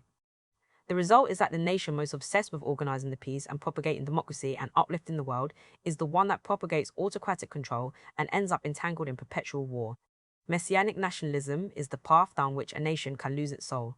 Editorial, United States Journal, 18 October 1845. Quoted in Cohen, Prophets and Peoples, 79. Cohen, Prophets and Peoples, Chapter 4. Cohen, Prophets and Peoples, 3904 and Parsim, J. William Fulbright, The Arrogance of Power, New York. Random House, 1966, 20. San Francisco Chronicle, July 2003. Follow the leader, the distinct characteristic of the state, said German sociologist Max Weber, is that it alone claims a monopoly of the legitimate use of physical force within a given territory. The state's irreducible essence rests in its capacity to wield legally defined violence against its own citizens. In many instances, the target is not just the criminal element, but also political dissenters who challenge the existing distribution of privilege, wealth, institutional authority, and ideological orthodoxy. Laws dealing with sedition and terrorism are enlisted against troublesome dissidents, but so is the ordinary criminal code. Disorderly conduct, mob action, criminal trespass, destruction of property, felonious assault, resisting arrest, and the like. In this way, acts of dissent and protest are both depoliticized and criminalized by the repressive operations carried out by state authorities. State power is wielded primarily by the executive, specifically the president and the national security apparatus. Representing the entire nation rather than a particular locale, the president possesses a sort of divine right, as Marx noted of the French presidency in the Second Republic in 1852. He is the elect of the nation, who stands in a personal relation to the nation. Through its individual representatives, the National Assembly exhibits manifold aspects of the nation. In the president, the national spirit finds its incarnation. The United States Constitution gives Congress, not the president, the power to make war. Yet again and again, United States forces are committed to military actions by presidential order without a declaration of war. Indeed, some presidents make a point of ignoring Congress on this matter. In late 1990, while the legislators debated whether the United States should engage in hostilities against Iraq, President Bush père went on record as saying, "I don't care if I get one vote in Congress. We're going in." Bush understood that during times of crisis and national peril, real or fabricated, Congress would not dare impeach the commander-in-chief for such a trifle as an undeclared war, especially since so many of the lawmakers were themselves fervent superpatriotic militarists. Presidential usurpation of the war-making power took a final giant step in the aftermath of the September 2001 terrorist attacks that destroyed the Twin Towers of the World Trade Center in New York and a wing of the Pentagon, with the loss of some 3,000 lives. Congress voted outright to give the president the power to decide when the nation should go to war. This surrender of congressional power to the executive was itself an unconstitutional forfeiture. In effect, Bushvilles could now unilaterally declare war whenever he wanted, a one-man decision-making power usually enjoyed only by absolute monarchs and dictators. And when Bush exercised that unconstitutional power by going to war against Iraq in March 2003 in the face of worldwide protests, the great majority of congressional lawmakers, out of fear of seeming unpatriotic, fell into line, including many who had initially opposed the war as ill-conceived and illicit.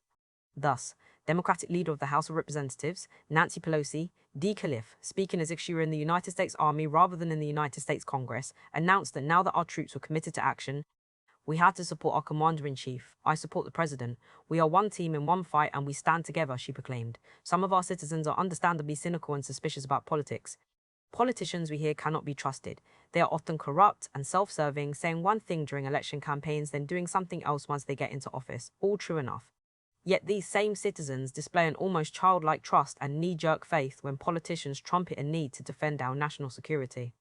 So it happens that with the launching of each new United States war against one or another small but menacing nation, super patriots rally around the flag, draped as it is around the president. The nation is under siege from a lethal foreign threat, we are told. This is no time for splitting hairs about right and wrong. Get behind our president and our nation, support our troops, destroy the alien menace. When he claims to serve the higher good, the commander-in-chief can do no wrong. The inverted morality is activated. We should remind ourselves of what happened in Germany in the 1930s when Hitler and his Nazi thugs took power, financed by the big money cartels. The Nazis insisted that unquestioning obedience and adulation be accorded the leader. It was governance by the Führerprinzip, the leader principle, the notion that the head of state is the living embodiment of the state itself, the supreme repository of the nation's virtues. It is a short step from the cult of the nation, superpatriotism, to the cult of the leader. In the case of Nazi Germany, the world reaped bitter fruit. To those who say that during times of crisis we must have faith in the president, we might ask, faith? Is this religion or politics? Is the president to be treated as an object of worship? We are told we must trust the president, but what does that mean? Trust is something we extend to loved ones or very close friends and family, and even then, check them out once in a while. Democracy is not about trust, it is about distrust. It is about accountability, exposure, open debate, critical challenge, and popular input and feedback from the citizenry. It is about responsible government. We have to get our fellow Americans to trust their leaders less and themselves more, trust their own questions and suspicions, and their own desire to know what is going on. There is nothing like a war or a major crisis to reduce adult citizens to mindless conformity, ready to play follow the leader, out of a perceived need for national unity and a hope that our Reichsführer, the president, will see us through the danger. President Franklin Roosevelt's highest rating, 84%, came immediately after the Japanese attacked Pearl Harbor in 1941. President John Kennedy's 83% approval rating came after his 1961 Bay of Pigs invasion of Cuba, even though the operation failed. And after the Gulf War of 1991, the elder Bush's approval rating zoomed to 93%. Consider the case of George Bush the Younger. War and violence were especially good to this president. As of September 2001, his presidency was floundering and his approval ratings were sagging woefully. Then the next day came the attacks on the World Trade Center and the Pentagon, and Bush saw his rating leap up to 82%. This was swiftly followed by his newly trumpeted permanent war against terrorism and the massive bombing and invasion of Afghanistan. Bush was transmuted into the determined leader who would rally the nation, shore up our defenses, or certainly our defense budget, with ever larger military allocations, and protect us with legislation that strengthened the repressive powers of the federal executive. Here was the president protecting us from threats at home and abroad, addressing military gatherings, flying onto aircraft carriers for photo opportunities, unmindful of how in earlier years he himself had been AWOL from his duties in the Air National Guard and arguably was a deserter. Standing proudly in front of the cameras, with his steely gaze fixed on the nation's ramparts, ready to move decisively against any and all. Never did this corrupt but affable draft-dodging Jesus-freak billionaire and former cokehead alcoholic seem so presidential. His approval ratings skyrocketed. Then came the corporate scandals of the spring and summer of 2002, the Enron, WorldCom, Harkin, and Halliburton investment crimes. By July, both President Bush and Vice President Dick Cheney were directly implicated in fraudulent insider trading practices. Their respective companies, Harkin and Halliburton, made false accounting claims of profit to pump up stock values. Bush and Cheney, along with other company officers and top investors, armed with insider information about when to get out, sold their stock at prime value just before it was revealed to be nearly worthless and collapsed in price. Both the president and vice president made dubious statements about what they knew and did not know. They refused to hand over documents and gave every appearance of being directly implicated in deceptive practices that cost smaller investors billions of dollars. By July 2002, the Republican Party was reeling from the insider trading scandals and was pegged as the party of corporate favoritism and corruption. But by September, with war pending against Iraq, the GOP re-emerged as the party of patriotism, national defense, and strong military leadership to gain control of both houses of Congress, winning elections it might not otherwise have won. The impending war blew the whole M1 Harkin Halliburton scandal off the front pages and out of the evening news. Instead of being subjected to criminal investigation and impeachment, Bush, the insider trader, remained untouched in the White House, re-emerging as our fearless, peerless wartime leader. The elder Bush had done the same thing in 1990-91. In late 1990, his popularity was slumping badly because of the savings and loan scandal. Every evening, TV news programs were peeling off successive layers of corruption, thievery, bribery, and plunder of the public treasury in what was the greatest financial conspiracy in the history of the world, involving a raid of the public treasury that has come to over $1 trillion. 2 and possibly 3 of Bush's sons risked going to jail for financial legerdemain. But once Bush launched the first Gulf War against Iraq, the networks became preoccupied with selling that war, and the savings and loan issue was blown out of the evening news and sent into media limbo. The Gulf victory also made it harder to investigate disclosures implicating Bush Sr. himself in the Iran-Contra conspiracy, as he basked in what seemed like an untouchable popularity. There is no guarantee that such popularity will last. As mentioned earlier, Bush Sr.'s approval rating after the Gulf War was at 93%. Yet the following year, he lost the presidency to a garrulous governor from Arkansas. So with the younger Bush, his ratings began to sag in the winter of 2002-2003 as the terrorism hype subsided and the economy remained in the doldrums. By 14 March 2003, his approval rating was at 53%. But on 18 March, after he began war operations against Iraq, Bush's ratings climbed to 68%. By late April, with a swift and easy military victory seemingly at hand, he was once more over 80%. In the months that followed, Bush too continued to play the terrorism card. Within a brief span of several weeks in September 2003, he referred to terrorist dangers when talking about A. the war in Iraq, B. energy policy, C. the state of the economy, and D. United States dealings with the United Nations. Such persistent references to terrorism were designed to discourage criticism and keep the public rallied behind his leadership. But then, as the liberation of Iraq devolved into a protracted people's resistance that proved costly in American lives and dollars, this strategy no longer played as well, and Bush's ratings slumped decisively. In sum, the executive mantle of militaristic patriotism makes it easy for United States presidents to gain quick, but not necessarily durable popularity. In turn, this followed the leader popularity allows them to deliver the nation into wars of aggression that arguably serve none of the people's needs. But on some occasions, when the military ventures prove too costly, Americans begin to balk and show signs of disaffection. L. Max Weber, Politics as a Vocation, in Hans Gerth and C. Wright Mills, eds. From Max Weber, Essays in Sociology, New York.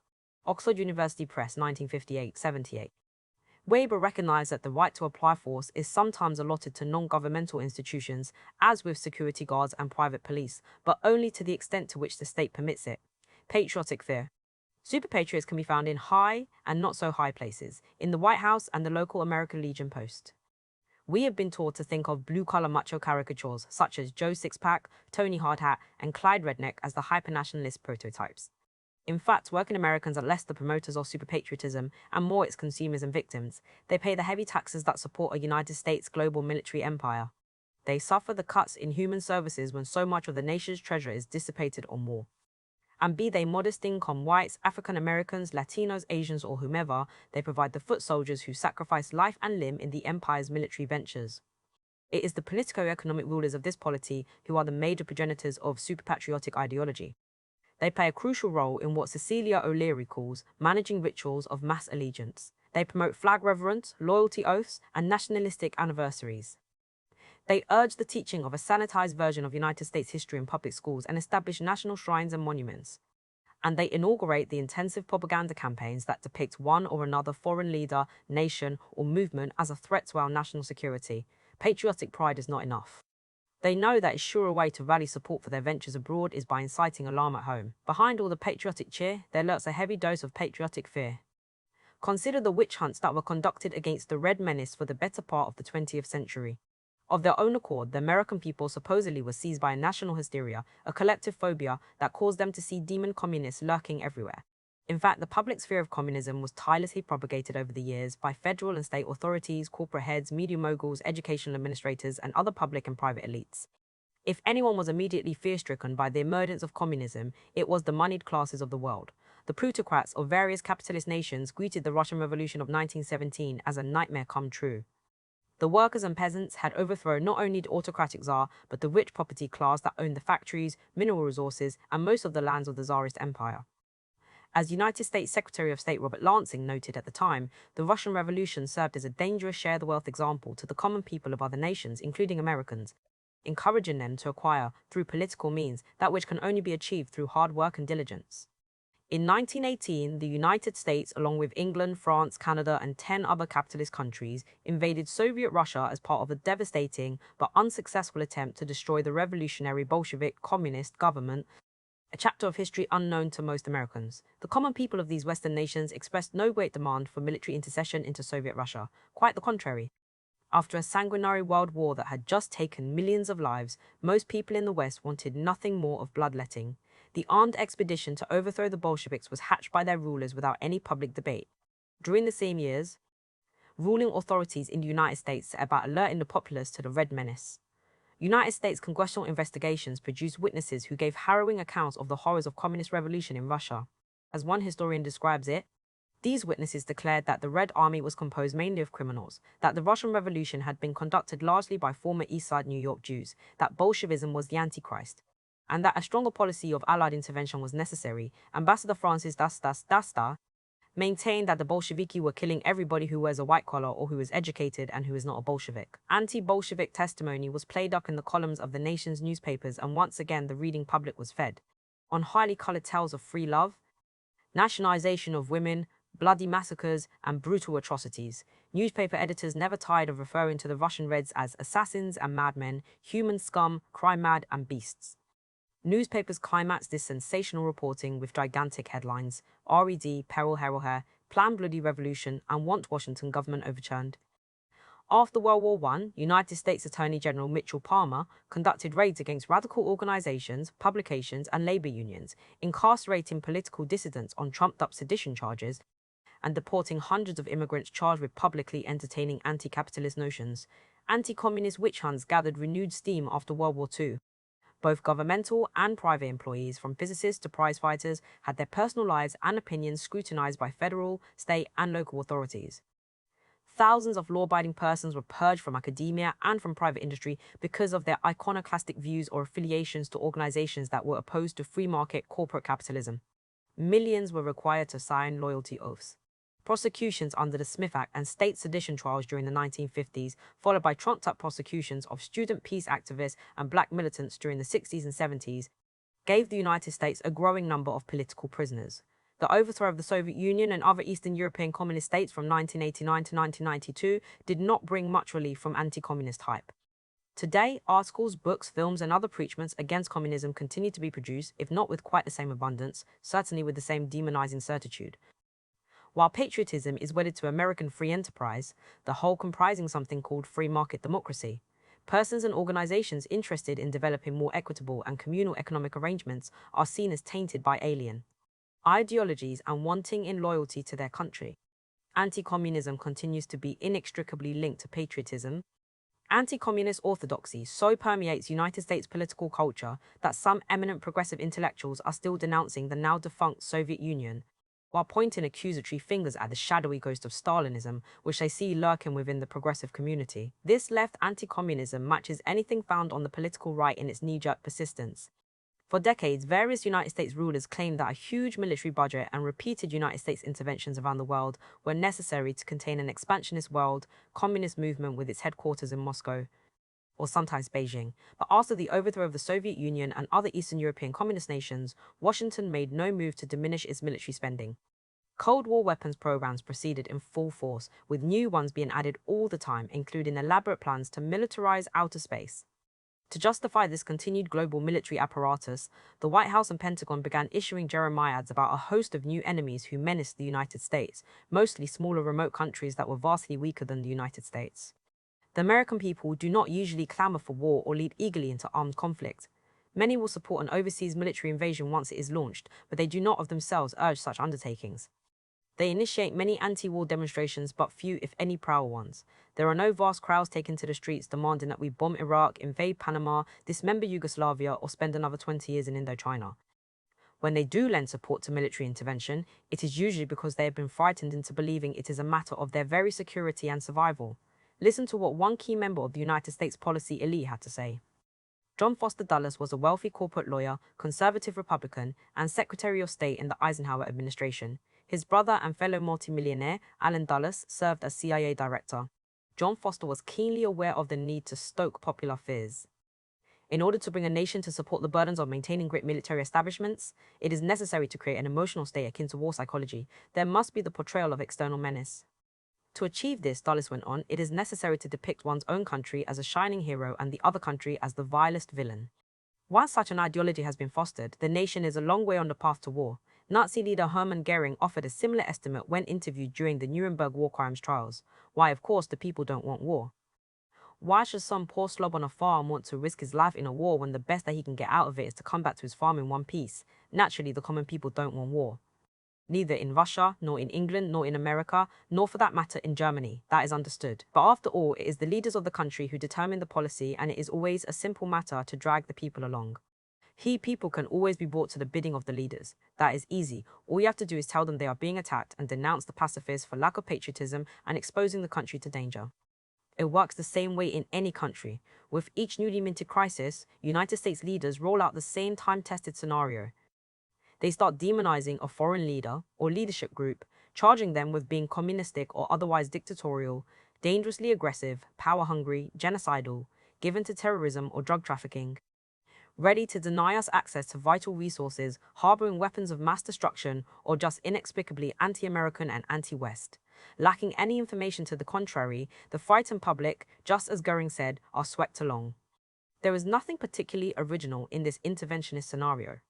It has been used for generations, most recently against Allende in Chile, Gaddafi in Libya, the New Jewel movement in Grenada, Noriega in Panama, the Sandinistas in Nicaragua, Milosevic in Yugoslavia, the FARC guerrillas in Colombia, the Soviet-support revolutionary government in Afghanistan, Chavez in Venezuela, Aristide in Haiti, and Saddam in Iraq, who truly was an oppressor, but one whom the United States previously had supported for years.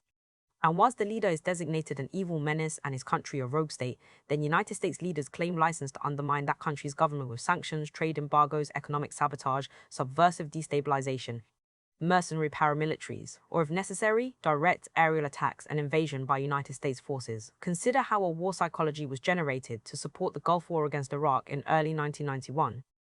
Despite all the jingoistic hype put out by the White House and the news media in the summer and autumn of 1990, support for military action against Iraq remained lukewarm at best, with a majority of Americans holding out for a diplomatic solution, specifically a peaceful withdrawal of Iraqi troops from Kuwait.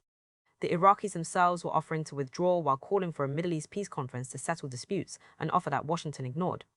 Then, one opinion poll asked people if they would support an attack on Iraq to prevent that country from developing a nuclear capability, the term weapons of mass destruction having not yet come into vogue. Over 70% answered affirmatively.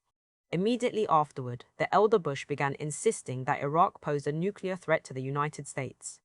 The bloody tyrant Saddam, who would stop at nothing and who was worse than Hitler, as the president himself exclaimed, had to be stopped from blowing us all up. Public opinion began to shift in favor of intervention. 12 years later, the fear formula was applied anew, with Iraq again the designated menace. This time it was the younger Bush who repeatedly stated that Saddam's weapons of mass destruction posed a serious and mounting threat to our nation, with consequences that would be grave and tragic if we failed to act. The Iraqi regime possessed a vast arsenal of deadly biological and chemical weapons. We cannot wait for final proof, the smoking gun, he argued. It could come in the form of a mushroom cloud. Chief UN Arms Inspector Hans Blix remarked that the White House maintained 100% certainty that Iraqi weapons of mass destruction existed based on 0% evidence. It did not go unnoticed that no weapons of mass destruction, no nuclear missiles or chemical and biological arms were used by Iraq during the war, and none could be found by United States occupational forces after the war. In January 2004, an exhaustive study produced by the non-partisan Carnegie Endowment for International Peace found that the Bush administration had systematically misrepresented the threat from Iraq's weapons program. The White House, the study concluded, had conjured an imaginary scenario that had no basis in actual intelligence reports. The president and major media fabricated another frightening claim. Saddam Hussein was working hand in glove with the al-Qaeda terrorists, but United States intelligence agencies produced no evidence to support this charge. During closed sessions with a House committee, White House officials themselves were asked several times whether they had any proof that the Iraqi government was collaborating with Islamic terrorist organizations. They unequivocally stated that no such link could be found. Yet, by late 2003, well after Iraq had been occupied by United States forces, a majority of Americans, especially those who got their news from the more ideologically driven Fox network, still believed one or more of these three assertions: that Iraq was linked to al-Qaeda, that weapons of mass destruction had been found, and that world opinion favored the United States invasion of Iraq, all untrue. Once fear takes hold, evidence becomes largely irrelevant. O'Leary to Die For 221. For a more extended discussion of left anti-communism, see My Black Shirts and Reds, Rational Fascism and the Overthrow of Communism, San Francisco, City Lights, 1997, Chapter 3, The Menace from Within. T.H. Rowe. Much of our history, we have been warned about this or that alien peril, but the perceived threat does not always come from abroad. Throughout much of the 19th and early 20th centuries, the business-owned press stoked an anti-radical hysteria among the general public by targeting the dangerous classes within the United States itself, specifically the poor, the underemployed, and anyone who organized for decent-paying jobs and better work conditions. Labor agitation was stigmatized as a menace to the American way of life. True Americanism was equated with an uncritical acceptance of the corporate business system. Industrialists joined publishers in branding labor activists as communist, anarchist, and un-American, writes O'Leary. Graphics regularly pictured Uncle Sam guiding American workmen away from the influence of swarthy agitators. The term un-American first came into significant usage as a political epithet during this period when true Americans used it against striking immigrant workers and later against any militant opponents of the economic order, immigrant or native-born. In 1886, during a time of substantial labor unrest, Theodore Roosevelt, himself a rich employer, talked of setting worker against worker in the name of patriotism. My men are hard-working, laboring men who work longer hours for no greater wages than most of the strikers. But they are Americans through and through. I believe nothing would give them greater pleasure than a chance with rifles at one of the mobs. The Ford Motor Company sponsored Americanization programs for its employees. Patriotism was equated with labor discipline and compliant worker attitudes.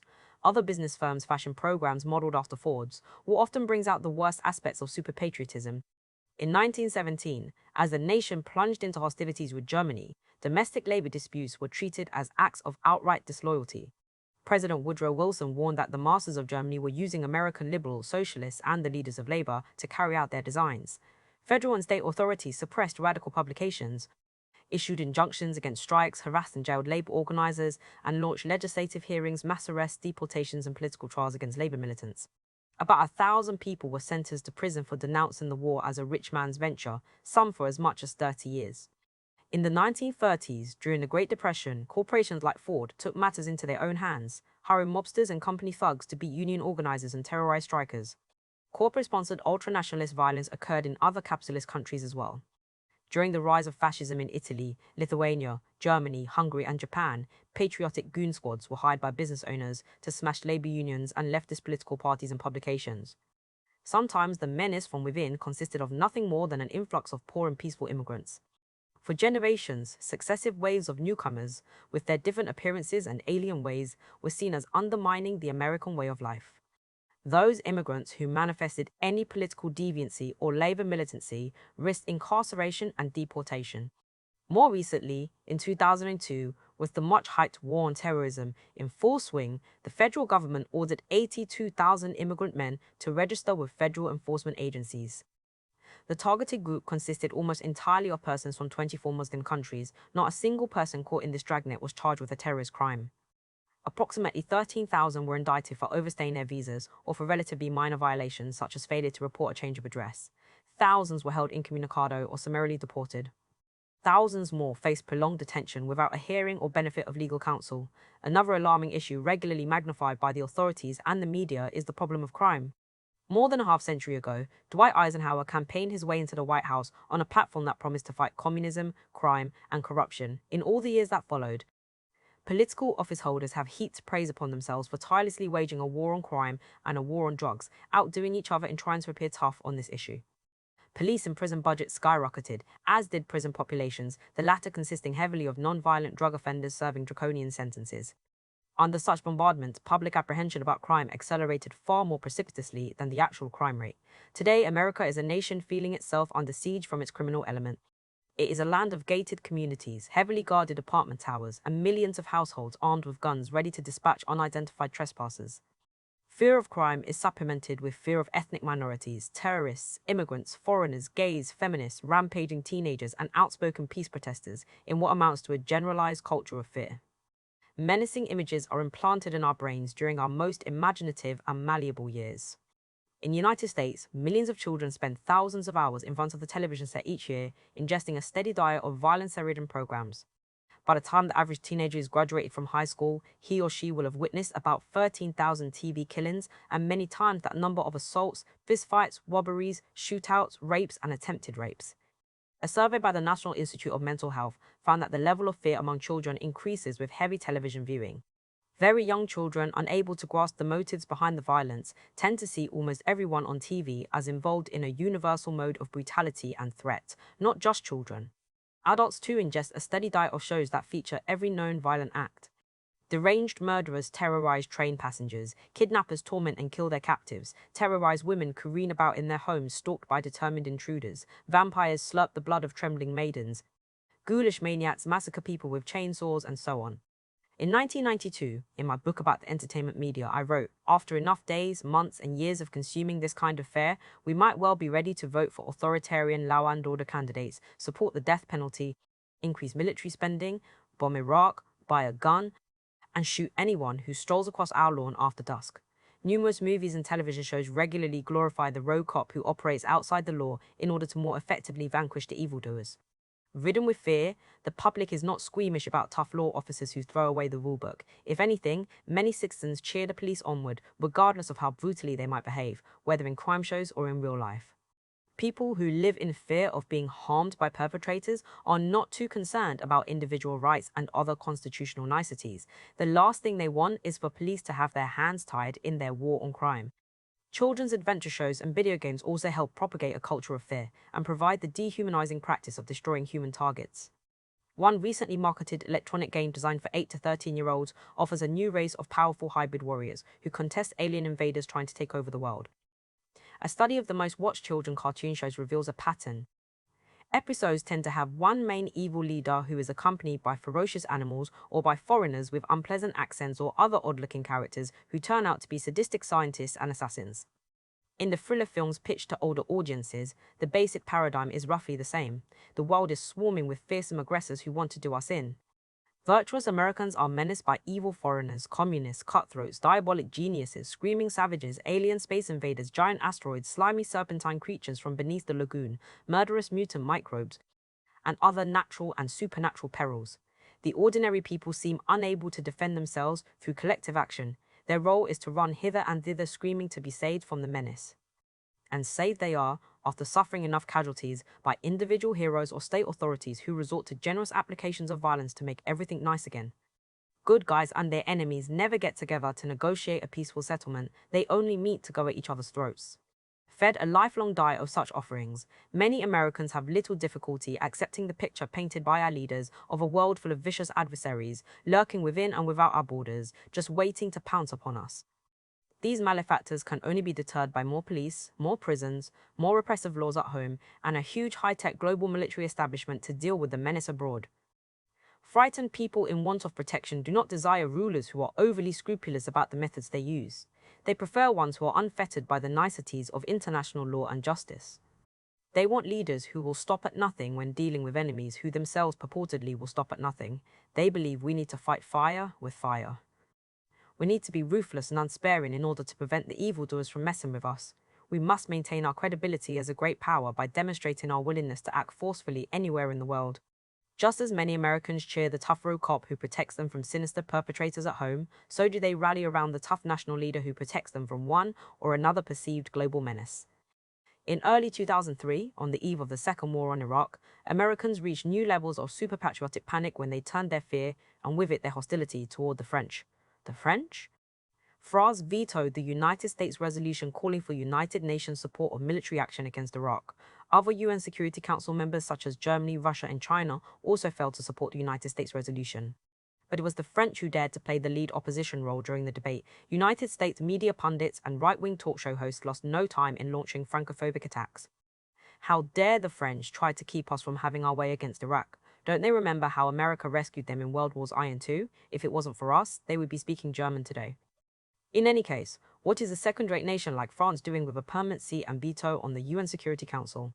In his New York Times column, that tireless and tiresome apologist for United States empire, Thomas Friedman declared, France is becoming our enemy and this French mischief is misleading the European Union. For Friedman, the war against Iraq was the most important liberal, revolutionary United States democracy-building project in decades, one of the noblest things this country has ever attempted abroad. How could the French not see this? On Fox Network's special report, columnist Morton Kondraka grumbled, "I think the French are perfidious." His fellow right-wing panelist Fred Barnes agreed, calling the French untrustworthy. Among some of the more unraveled super-patriots, there was talk about returning the Statue of Liberty to France and erecting a newly fashioned monument of our own. Numerous eateries, including the cafeteria in the United States House of Representatives, sprang to our nation's defense by renaming French fries Freedom Fries. In various parts of the United States, French restaurants reported a drop in patronage, and groceries and supermarkets noted a decline in the sale of French wines and cheeses. Some French cultural events in the United States, including films, art shows, and concerts, were subjected to boycott and even threats from anonymous callers. Some were cancelled out of fear that something untoward might happen. Not surprisingly, the French ambassador to the United States, Jean-David Levitte, bemoaned the campaign of denigration and lies that seemed to overtake America. The hostility expressed toward the French was soon projected onto the French themselves. By criticizing United States actions, they were in effect siding with our enemies, thereby demonstrating their own enmity toward us. An American travel agent in Paris, interviewed on NPR, having scheduled a tour of France for some 30 Americans, reported that all but one had cancelled their reservations. The one exception was a man who said he would make the trip only if given round-the-clock bodyguard protection. In 2003, many other would-be United States tourists called off their trips to France, not wishing to subject themselves to the perils posed by the implacable Gauls. It should be noted that less fearful Americans visiting or residing in France reported no incidents of violence directed against them by angry French mobs.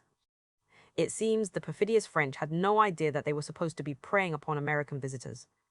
At about that time, an acquaintance of mine who works as a physician's assistant in Las Vegas and whose family has resided in the United States for generations, tells of a patient who noted her French-sounding name tag and asked in all seriousness, "Should I be worried?" Indeed he should. He should be worried about why he is so easily manipulated by his rulers into entertaining wacko apprehensions. O'Leary, to die for, 61. 3 O'Leary, to die for, 238, 242. O'Leary, to die for, 8 Preston, Aliens and the Centers Passim. For a more extended discussion, see my Make-Believe Media, Chapter 10. Are the plutocrats patriotic? Of the people who occupy. The Higger circles of government and industry, most are from wealthy backgrounds. They and their loyal minions populate the boards of trustees of corporations, foundations, and institutions of higher learning.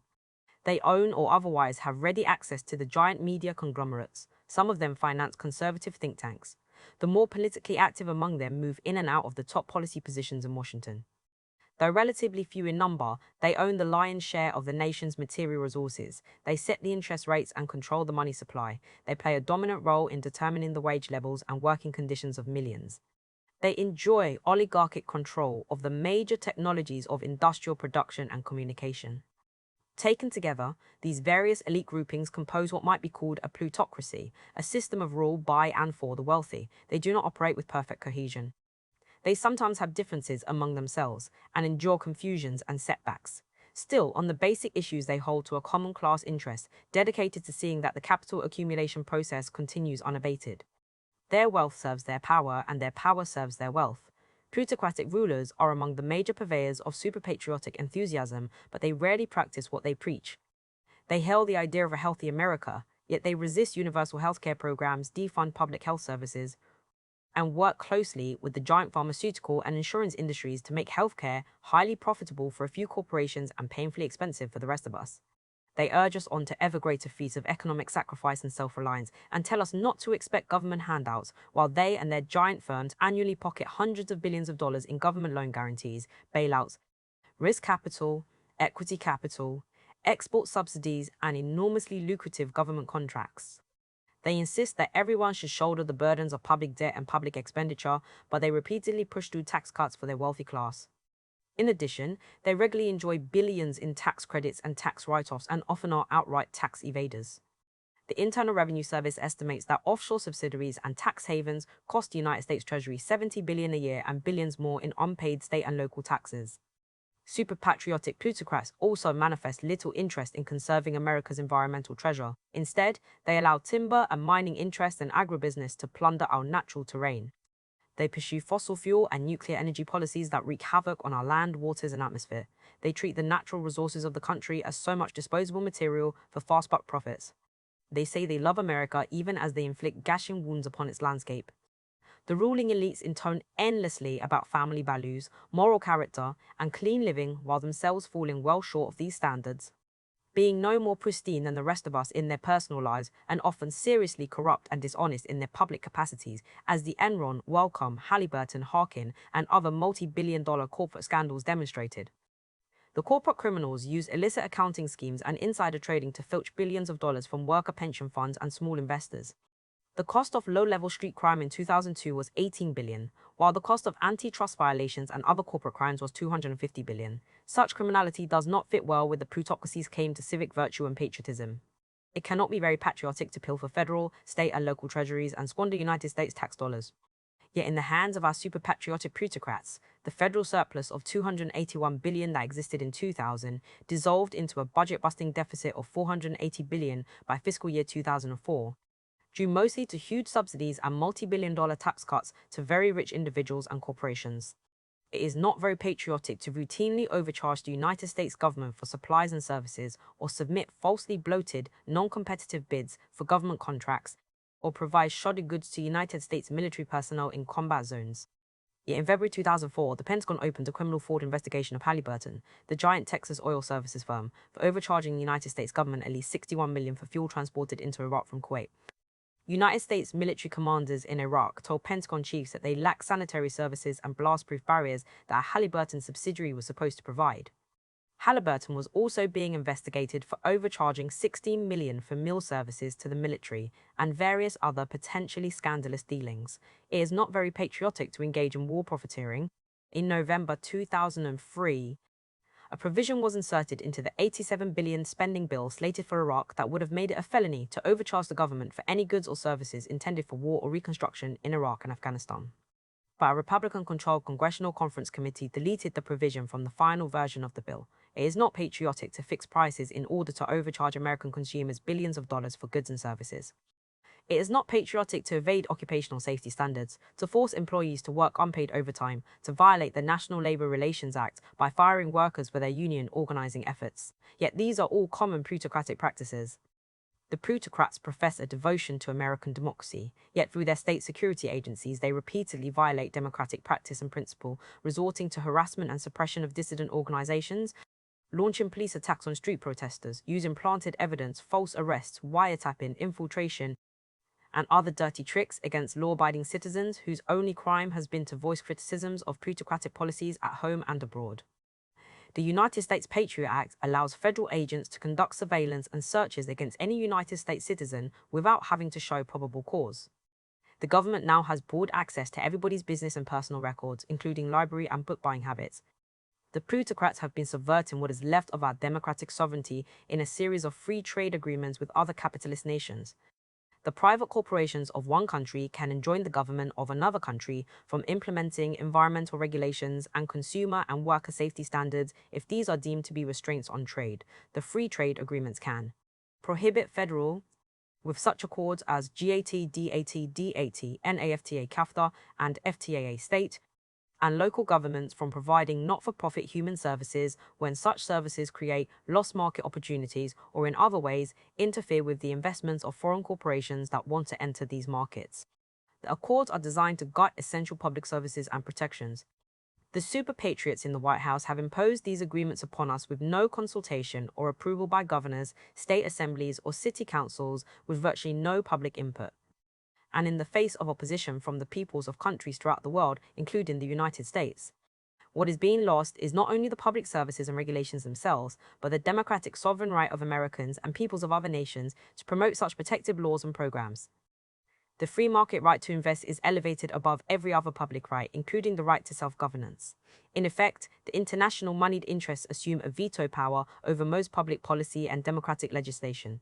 The plutocrats tell us of their devotion to building a prosperous America for all, yet many companies move their manufacturing beyond our borders to low-wage markets. In 2004, the White House released a report that officially endorsed this policy, saying in part, when a good or service is produced more cheaply abroad, it makes more sense to import it than to make it or provide it domestically. As a consequence of this outsourcing to cheap labor markets abroad, United States manufacturing employment lost 2 million jobs in 2001 to 2003 alone. By early 2004, with the economy showing signs of coming out of a long recession, job growth lagged so far behind that people spoke of a jobless recovery. The goal of the transnational corporation is to become truly transnational, poised above the sovereign power of any particular nation, while being served by the sovereign powers of all nations. Cyril Seward, Chief Financial Officer of Colgate-Palmolive Company, could have been speaking for all transnationals when he remarked, "The United States doesn't have an automatic call on our resources. There is no mindset that puts this country first. Like any good plutocrat, Seward puts his company first." The hypocritical quality of the plutocracy's patriotism is nowhere more blatantly displayed than in its dealings with the Nazi regime before and during World War II. After Adolf Hitler took state power in Germany in 1933, he set about establishing a repressive reactionary government that abolished labor unions, drastically reduced wages, eliminated worker benefits, ignored occupational safety standards, privatized various state enterprises, heavily subsidized big business, and drastically cut taxes for the very rich. Hitler also pursued an aggressive foreign policy that sent tremors across Europe. He annexed Austria, the Czech Sudetenland, and eventually all of Czechoslovakia, and launched a massive arms build-up that augured a major war in Europe. It was not long before numerous United States corporate giants, including DuPont, Ford, General Motors, Texaco, General Electric, Union Carbide, Westinghouse, Goodrich, Standard Oil of New Jersey, J.P. Morgan, IBM, and ITT were doing a booming business in the Third Reich, unable to resist the low wages, low business taxes, and high profits. Henry Ford, Irene DuPont, Tom Watson of IBM, Torquil Reba of Texaco, and other plutocrats became great admirers of Hitler. American corporations made a lot of money in Hitler's Germany. This, and not the Führer's alleged charisma, is the reason the owners and managers of these corporations adored him. There were other reasons why they adored him. Some, like Henry Ford, openly shared Hitler's anti-Semitism, and all of them welcomed his anti-communism, seeing Hitler as a savior who would vanquish the Soviet Union and rescue Europe from Red Revolution. If the acts of political terror and mass murder perpetrated by the Führer disturbed the United States plutocrats, they gave little sign of it. When Hitler launched his war of conquest in 1939, the United States plutocrats willingly collaborated and continued to do so even after Germany and the United States became belligerents in December 1941. Throughout occupied Europe, they made eager use of the slave labor provided by Nazi authorities. According to declassified documents from Dutch intelligence and United States government archives, Prescott Bush, father and grandfather of the two Bush presidents, made lush profits off Auschwitz slave labor. His Union Banking Corporation helped Thyssen make the Nazi steel that killed Allied soldiers and helped finance Thyssen's coal mines, which regularly worked Jewish prisoners to death. The Bush family is heir to these Holocaust profits. United States-owned factories in Nazi-occupied Europe supplied the tanks, trucks, fighter planes, bombers, oil imports, synthetic fuels, synthetic rubber, and advanced communication systems that greatly enhanced the Nazis' capability to wage war. Without these crucial materials, it would have been impossible for German forces to kill American and other Allied troops, sink American ships, and bomb British cities. Likewise, IBM prospered in Germany and the occupied territories by supplying the technology needed to identify, enslave, and exterminate millions of European Jews and other victims. Throughout the war, United States corporate chiefs were able to maintain direct ownership and control over their German subsidiaries with minimal interference from the Nazis, who were primarily interested in keeping war production going. United States authorities did nothing to stop the big companies from servicing the Nazi war machine. President Roosevelt even gave an order not to bomb United States corporate properties in Germany and Nazi-occupied Europe. Thus, while the German city of Cologne was leveled, its Ford factory, providing armed vehicles used to kill American troops, was untouched. After a while, it was used by German civilians as an air raid shelter. There was much propaganda at home praising big business for building America's defenses and winning the war of production. United States leaders needed corporate America's technology and oil resources as much as did the Nazis, so they looked the other way and did nothing about the cozy relationship between Hitler and United States business. Trials and imprisonment would have made it difficult for the corporate collaborators to assist the United States war effort, Charles Hyam notes. Furthermore, the United States government feared that a scandalous exposure would have damaged public morale, caused strikes, and perhaps incited mutiny in the military ranks. With the advent of the Cold War, which United States leaders did so much to provoke, it was considered all the more imperative to disregard the Nazi collaborationist role played by corporate America. The story gets worse. After the war, rather than being prosecuted for aiding and abetting the enemy, ITT collected $27 million from the United States government for damages inflicted on its German plants by Allied bombings, and General Motors received over $33 million for damages. Ford and other companies collected considerable sums. Faced with class action lawsuits in 1990-2000, growing numbers of corporations admitted having used and profited greatly from unpaid slave labor supplied from Nazi concentration camps. But no United States corporate manager has ever been prosecuted for complicity in these war crimes. If this is patriotism, then what is treason? Hyam, trading with the enemy, 1215. Support our troops, cut their benefits, support our troops, cut their benefits. Being the super patriots they are, the plutocrats equate military service with true patriotism. But while they heap praise upon those who serve our country, they themselves rarely join up. The men and women who enlist into the military come disproportionately from blue-collar and lower middle-class families. They are often young people who have trouble finding a job or cannot afford a higher education. Graduates of Yale, Harvard, and Princeton rarely sign up for the Marines. They head for law school or Wall Street or the family business or their favorite avocation. As prime examples, consider the chicken hawks, a label applied to those privileged leaders who are virulently hawkish on war but strenuously evasive of military service. Topping the chicken hawk list is President George W. Bush. In his youth, he won entry into Yale University more on pedigree than performance. Later on, seeking to evade the draft, he got himself admitted to the Texas Air National Guard despite his low score on the pilot aptitude test. As he explained it without a hint of apology, "I was not prepared to shoot my eardrum out with a shotgun in order to get a deferment, nor was I willing to go to Canada. So I chose to better myself by learning how to fly airplanes. Bush was accepted into the Guard ahead of hundreds of other applicants who were waiting to join in order to escape duty in Vietnam. His unit, the 107 Fighter Group, was nicknamed the Champagne Unit because it had so many sons of Texas privilege. How he jumped to the head of the line is itself a story. A rich Houston businessman and longtime friend of the Bush family approached Ben Barnes, then Speaker of the Texas House, and asked him to help George W. gain entry into the Guard. Only when questioned under oath did Barnes admit that he had spoken to the Texas Air National Guard on Bush's behalf. Bush's payroll records show that he failed to report for duty for 8 months between May 1972 and May 1973. He failed to take a required flight physical examination in 1972 and was suspended from flying, an action that should have set off an inquiry but did not.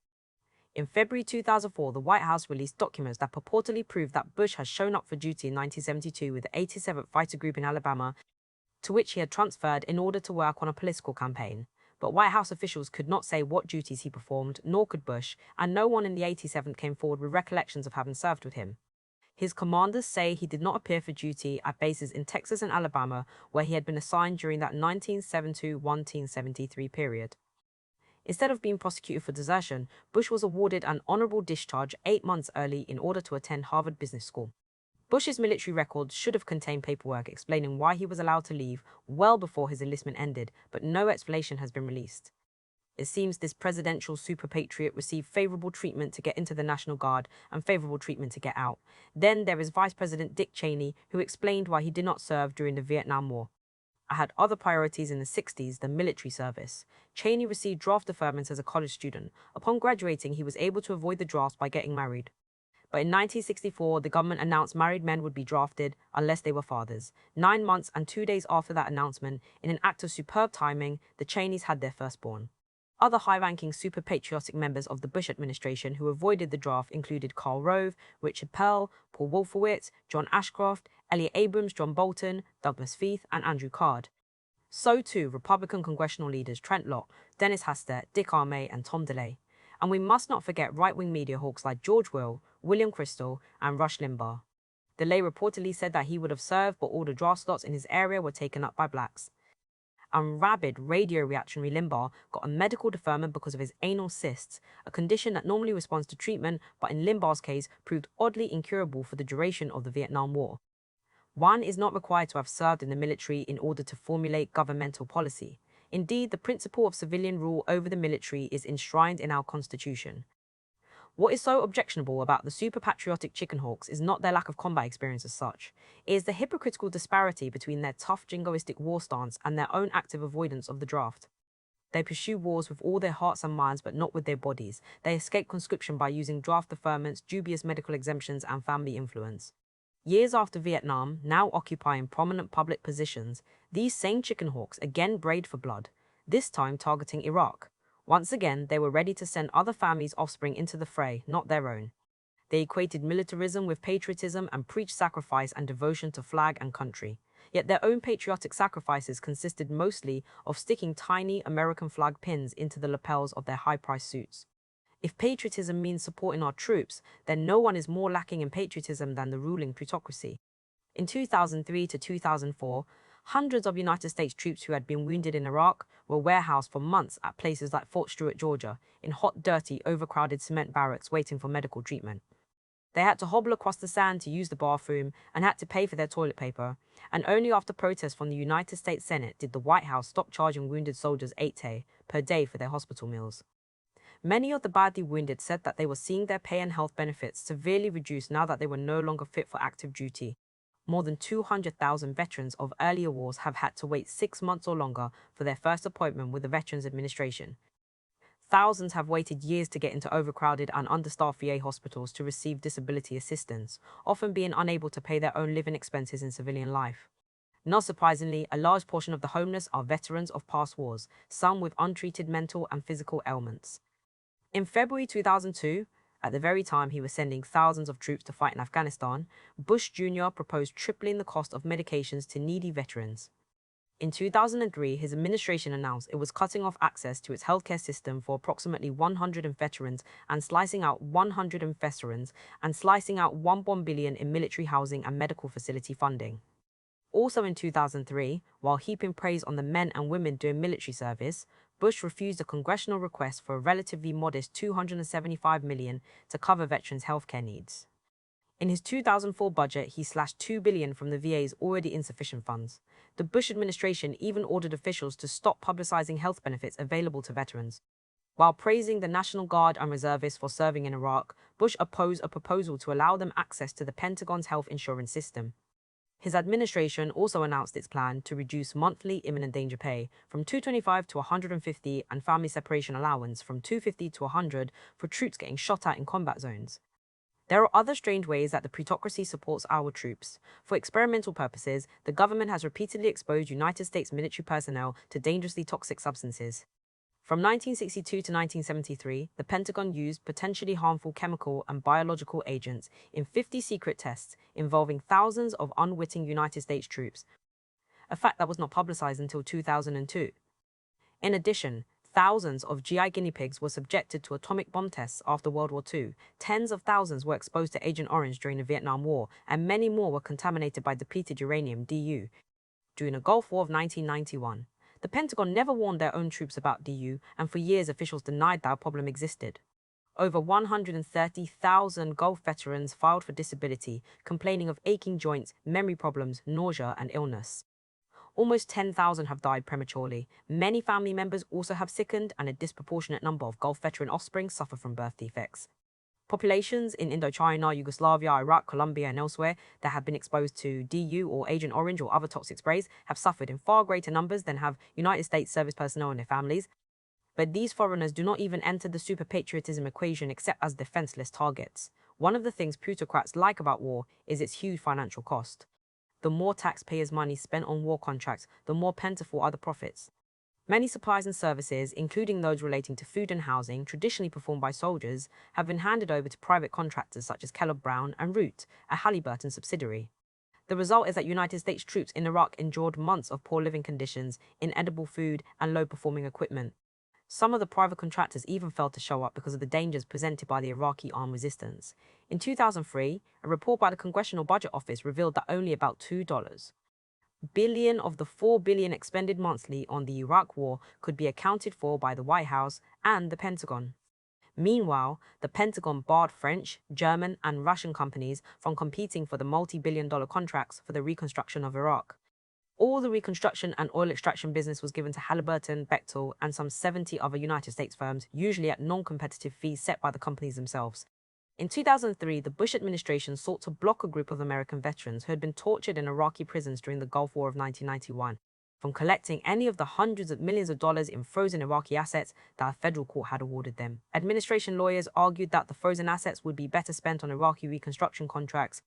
No amount of money can truly compensate these brave men and women for the suffering they went through, said a White House spokesman, and so no amount of money was allocated to them. As American casualties mounted in Iraq, President Bush turned a cold shoulder to the grieving families of the slain servicemen and women. For the first time in United States history, dead Americans were brought home in secrecy. Bush would not attend military funerals or memorials as previous presidents had done.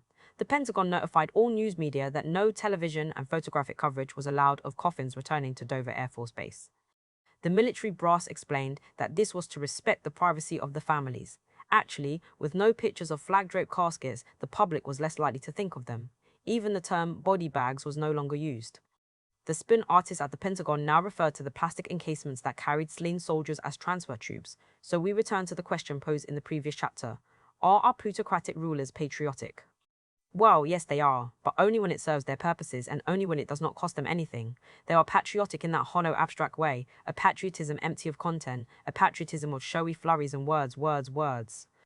They may love their country, but not the people in it, not the taxpayers, not the voters, and certainly not the poor souls who are sent off to fight their wars. Support our troops, cut their benefits. News, 18 January 2003. CNN Report, 17 July 2003. San Francisco Chronicle, 12 May 2003. Gannett News Service, October 2003. Washington Post, 17 January 2003. Army Times, 30 June 2003. 1L Tim Harper, Pentagon keeps dead out of sight. Toronto Star, 5 November 2003. New York Times, 9 November 2003. Rulers of the planet United States leaders have long professed a dedication to democracy, yet over the last half-century they have devoted themselves to overthrowing democratic governments in Guatemala, Guyana, the Dominican Republic, Brazil, Chile. Uruguay, Syria, Indonesia, under Sukarno, Greece, twice Argentina, twice Haiti, twice Bolivia, Jamaica, Yugoslavia, and other countries. These governments were all guilty of pursuing policies that occasionally favored the poorer elements and infringed upon the more affluent. In most instances, the United States-sponsored coups were accompanied by widespread killings of democratic activists. United States leaders have supported covert actions, sanctions, or proxy mercenary wars against revolutionary governments in Cuba, Angola, Mozambique, Ethiopia, Iraq, with the CIA ushering in Saddam Hussein's reign of repression, Portugal, South Yemen, Nicaragua, Cambodia, East Timor, Western Sahara, and elsewhere. United States interventions and destabilization campaigns have been directed against other populist nationalist governments, including Egypt, Lebanon, Peru, Iran, Syria, Zaire, Venezuela, the Fiji Islands, and Afghanistan, before the Soviets ever went into the country. And since World War II, direct United States military invasions or aerial attacks or both have been perpetrated against Vietnam, Laos, Cambodia, Cuba, the Dominican Republic, North Korea, Yugoslavia, Lebanon, Grenada, Panama, Libya, Somalia, and Iraq twice. There is no rogue state, axis of evil, or communist country that has a comparable record of such criminal aggression against other nations. Be it a social democratic coalition government, as with Allende in Chile or Arbenz in Guatemala, a populist nationalist, one like Iran under Mossadegh, a Marxist-Leninist government as in Cuba and Vietnam, even a right-wing nationalist government as Iraq under Saddam Hussein, all had one thing in common: a desire to reclaim some portion of the land, natural resources, capital, labor, and markets that had been preempted by local plutocrats and giant foreign corporations. In contrast, United States leaders have been markedly supportive of dictatorial capitalist client states like Chile, under Pinochet, the Philippines, under Marcos, Iran, under the Shah, Zaire, under Mobutu, Peru, under Fujimori, apartheid South Africa, autocratic Turkey, feudal Saudi Arabia, and feudal Kuwait, and other autocracies like Turkey, Pakistan, and Nigeria. In short, Washington policymakers are less critical of democracy's real enemies than of capitalism's democratic opponents. United States intervention in Africa is a story in itself. Through the World Bank and the IMF, United States leaders have demolished African economies, including their public health and education sectors. Most African nations have sunk into a debt structure that leaves them in peonage to Western investors. United States leaders also have fueled 11 wars on the continent, resulting in the death of more than 4 million people, with millions more facing malnutrition, starvation, and deepening poverty. Washington has given arms and military training to 50 African countries out of a total of 53, helping Africa to become the most war-torn region in the world.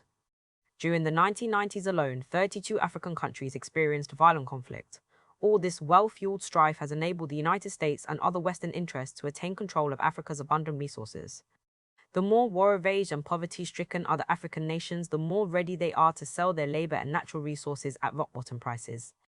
Asad Izmi reminds us that almost 80% of the strategic minerals that the United States requires are extracted from Africa, including cobalt, platinum, gold, chromium, manganese, and uranium, ingredients needed to make jet engines, automotive vehicles, missiles, electronic components, iron, and steel. Africa also accounts for 18% of United States oil imports, as compared to 25% from the Middle East, with new reserves yet to be tapped. The African continent in total has been designated a vital interest area to the United States. Plans are in progress to build new United States naval and military bases on the continent. And according to the African Oil Policy Initiative Group, composed of representatives from the Bush administration, the oil industry, Congress, and some foreign consultants, Washington intends to establish a regional military command structure in Africa, which could produce significant dividends in the protection of United States investments. Not just in Africa, but across the entire world, United States policymakers have militarized nation after nation to fuel the military capacities of cooperative capitalist nations. In 2004, worldwide arms sales by the United States to other countries was about 40 billion, much of it going to nations like Saudi Arabia that do not even remotely maintain a democratic facade. Since World War II, the United States government has given some 240 billion in military aid to train, equip, and subsidize some 2 million troops and internal security forces in more than 80 countries, not to defend these nations from outside invasion, since few have ever been threatened by attack from neighboring countries, but to protect ruling oligarchs and multinational corporate investors from the dangers of domestic insurgency. How can we determine the purpose of this military aid? By observing that United States supported military and security forces and death squads in these various countries have been used repeatedly to destroy popular reformist movements and insurgencies within their own borders that advocate some kind of egalitarian, redistributive politics, AB United States-sponsored forces have never been used to assist a popular reformist, let alone revolutionary movement in any of these nations. C. The regimes most likely to win United States favor are those that are integrated into the global system of neoliberal corporate domination, that leave their economies open to foreign penetration on terms that are singularly favorable to transnational investors. D. The regimes that are targeted as anti-West or anti-American are most likely to be committing the sin of egalitarian reform and national self-definition. And when there are no longer any leftist reformist governments to compete against, United States globalists begin competing against other capitalist powers. United States leaders have long struck a defensive pose. America is besieged by menacing opponents. We have no choice but to maintain this enormous military apparatus. In reality, far from having their backs to the wall, United States policymakers have been pursuing total world domination. This policy has been explicitly enunciated by a right-wing think tank called Project for the New American Century, PNAC. A lengthy report of September 2000 titled Rebuilding America's Defenses lays out PNAC's vision for United States global control, including a huge boost in military spending, an unwillingness to be bound by the restraints of international law, and a dramatic expansion of a United States military presence and use of force around the world. Not only did the PNAC report serve as a blueprint for the Bush administration, but many of PNAC's members became White House policymakers, including Vice President Dick Cheney, Secretary of Defense Donald Rumsfeld, Deputy Secretary of Defense Paul Wolfowitz, and Under-Secretary of State John Bolton. Numerous other PNAC members came to occupy important posts in the Bush administration, mostly in the Defense and State Departments. The goal of the PNAC plan is to take full advantage of America's unparalleled ability to maintain the United States as the world's preeminent power. The intent is anything but defensive. Every means of coercion and domination is to be assiduously pursued. Rebuilding America's defenses even hints that the United States might develop biological weapons that can target specific genotypes in order to transform biological warfare from the realm of terror to a politically useful tool. The goal, concludes Gregory Elish, is nothing less than to expose the entire globe to the threat of United States aggression while depriving relatively well-armed nations of the means of defense. The PNAC report bemoaned the fact that United States public opinion might not go along with a totalistic global policy unless it felt compelled to do so in response to some catastrophic and catalyzing event, like a new Pearl Harbor. In another of those seemingly fortuitous happenings that worked so well for the plutocracy, September, the role played by the Bush administration before and during 9/11 is still a subject of some controversy. The White House ignored repeated warnings proffered by the intelligence agencies of 11 other nations regarding an impending attack. 2 senior Israeli intelligence experts journeyed to Washington a month before the attacks to alert the CIA and FBI to cells of terrorists said to be planning a big operation. The list they provided contained the names of 4 of the 9/11 hijackers, but none of them was arrested. A month before the attacks, one FBI agent wrote about a plan afoot to crash into the Twin Towers. That report was ignored. In the year before 9/11, as legally required, the United States military launched fighter planes on at least 67 occasions to chase suspicious aircraft or airliners that had moved significantly off their flight plan. But on September itself, in the almost 2 hours during which the 4 airliners were hijacked and the attacks occurred, not a single United States fighter plane took flight. President Bush's own behavior suggests cover-up. First, he unsuccessfully opposed the formation of an independent bipartisan commission to investigate the events around 9/11. Then he tried to appoint former Secretary of State Henry Kissinger to head the investigation, a man whose entire career had been devoted to dissembling and misleading the public. Then Bush refused to hand over numerous documents requested by the commission. Meanwhile, United States National Security Advisor Condoleezza Rice initially refused to testify, and Bush backed her refusal, only changing his mind after much public pressure. And finally, he and Vice President Cheney refused to testify under oath, agreeing only to appear together at an off-the-record meeting. What did they have to hide? The administration's recalcitrance made no sense until it is set against the PNAC plan with its explicit longing for a new Pearl Harbor. The PNAC-populated White House seems to have done nothing to prevent the attacks despite any number of warnings. The disaster of September 2001 served them well. Like another Pearl Harbor indeed, it mobilized public opinion behind United States global objectives. After 9/11, and in keeping with the PNAC plan, Bush took a number of momentous steps. First, he announced a war on terrorism, inviting all the nations and organizations of the world to get in lockstep behind his administration, declaring, "Either you are with us or you are with the terrorists." Henceforth, all other countries were to be categorized as either cooperative, accepting United States hegemony, or adversarial, not letting United States leaders have their way in all things. Any recalcitrant nation ran the risk of being targeted for United States attack. Second, the White House declared that it would not be bound by any previous treaties or accords. International law was now nothing but an irksome restraint that the world's only superpower would brush aside whenever it wanted. Third, Bush announced the United States' withdrawal from the Anti-Ballistic Missile Treaty. The nuclear arms race was to resume, and the United States would win it handily by establishing total domination of land, air, sea, and outer space. Fourth, Bush removes the United States' signature from the treaty establishing the International Criminal Court. The court was a wonderful step taken by many nations to prosecute leaders and operatives of any nation who violated the human rights of others. Instead, United States leaders pressured various countries to grant immunity from prosecution for all United States governmental and military personnel. Fifth, the White House announced its right to wage preemptive war against any nation it disliked. Various countries were fingered as being on Uncle Sam's hit list, some of the same ones as listed in the PNAC plan: Iraq, Iran, North Korea, and Syria for starters. Sixth, war was pursued in Afghanistan, and major military bases were established in several other Central Asian states. Seventh, a war of conquest was launched against Iraq. The PNAC plan, published a full year before the September 2001 attacks, shows that the Bush administration had intended to take military control of the Gulf region, whether or not Saddam Hussein was still in power. Eighth, the White House embarked upon a massive escalation in military spending, with $176 billion allocated in just the first 6 months of the war against Iraq. Given the enormous deficit that resulted from this kind of spending and tax breaks, Republicans called for cuts in the domestic budget, specifically such frivolous luxuries as healthcare for the elderly, disability assistance, environmental regulations and protections, old age pensions, and public education, so the empire feeds off the republic.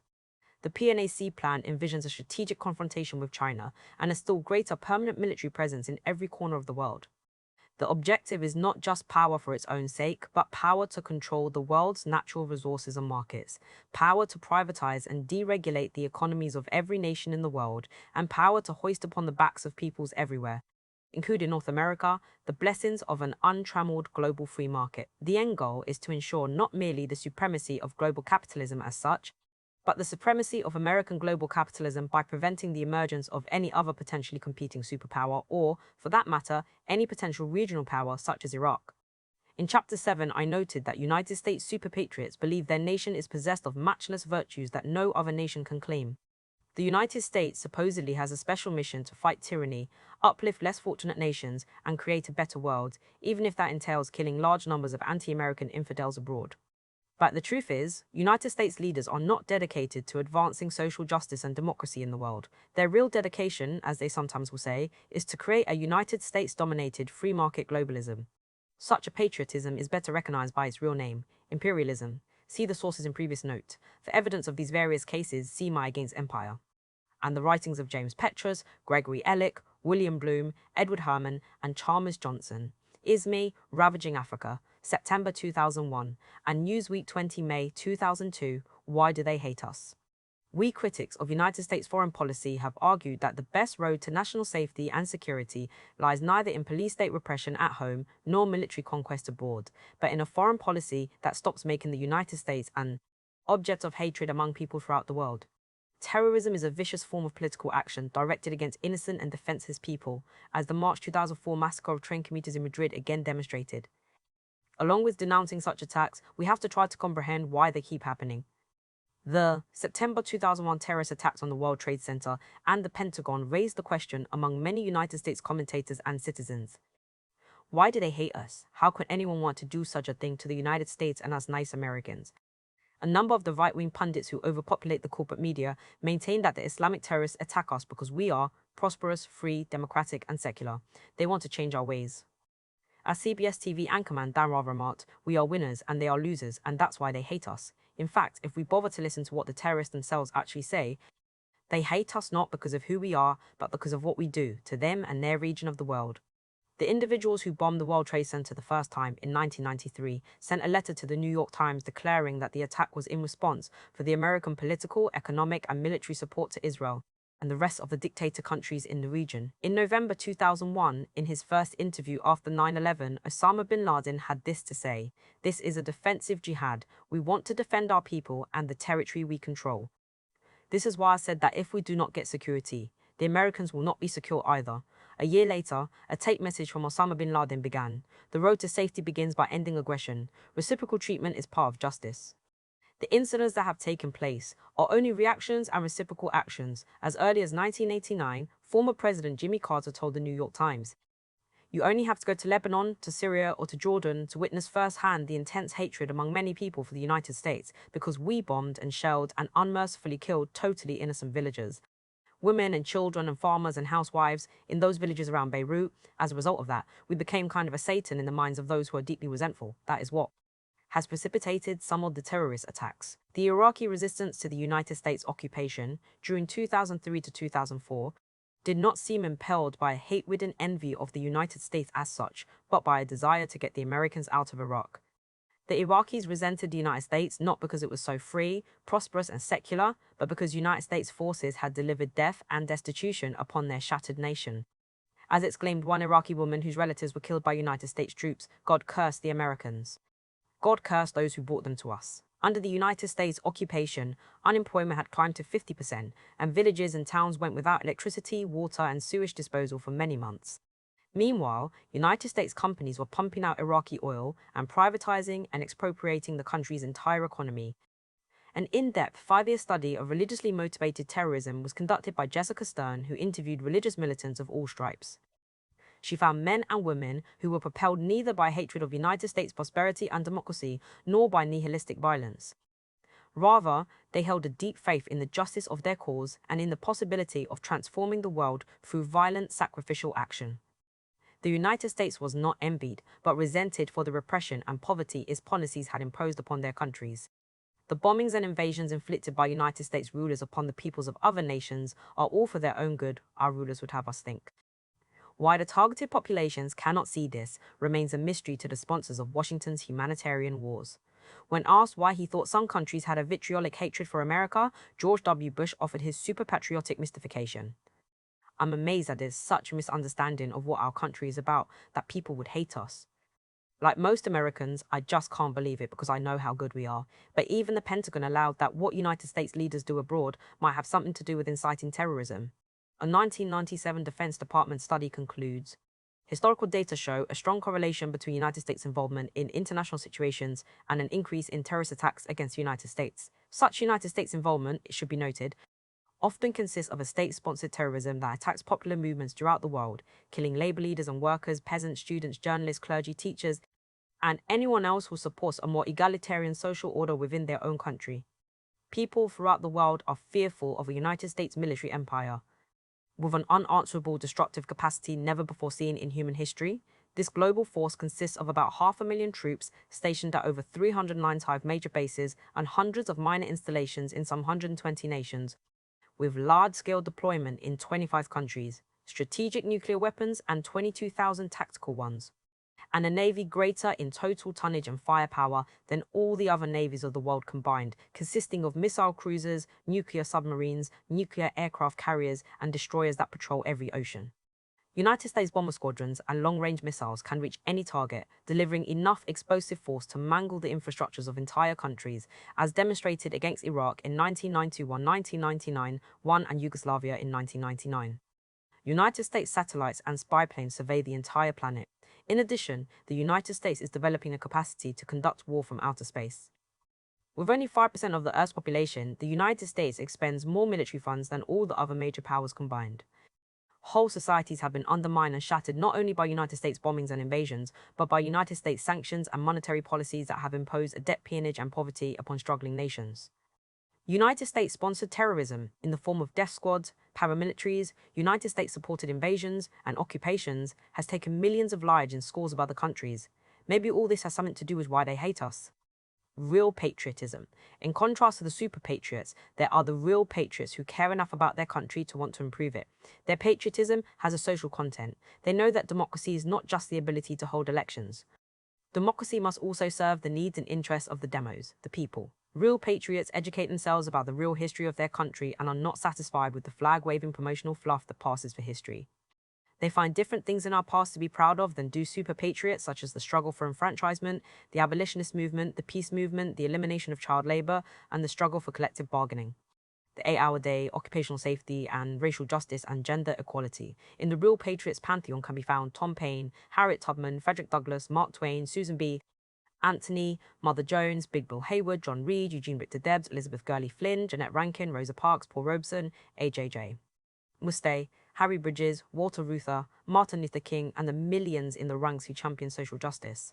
Real patriots do not easily succumb to popular fears about external menaces that are propagated by the plutocracy. Instead, they note the things that people really should fear: the potentially catastrophic threat of global warming, the baneful and overpowering influence of money in our political life, the growing instances of electoral coercion, fraud, and thievery, the overweening and unaccountable power of corporations, the rampant corporate crime that plunders billions of dollars from the public treasury and private savings, the underfunding and deterioration of public services, the gargantuan profit-driven military budget, the runaway national debt that siphons hundreds of billions from the public treasury each year and threatens the entire financial structure of the nation, the repressive laws that steal away our liberties under the guise of homeland security, and the oil-driven foreign policy of perpetual war and unlawful aggression that has made the United States the most feared and hated nation in the world. While running for the Democratic presidential nomination, Senator John Edwards, DNCC, spoke about the two Americas we have today: one America that does the work, another America that reaps the reward; one America that pays the taxes, another America that gets the tax breaks; one America that will do anything to leave its children a better life, another America that never has to do a thing because its children are already set for life; one America, middle-class America, whose needs Washington has long forgotten; another America, narrow-interest America, whose very wish is Washington's command; one America that is struggling to get by, another America that can buy anything it wants, even Congress and a president. Real patriots ally themselves with that first America Edwards describes. They struggle for fundamental social change. They want to tax the rich, not low-income working people. They want to develop renewable, non-polluting wind, tidal, and solar energy sources and swift, safe mass transit systems with less reliance on toxic fossil fuels.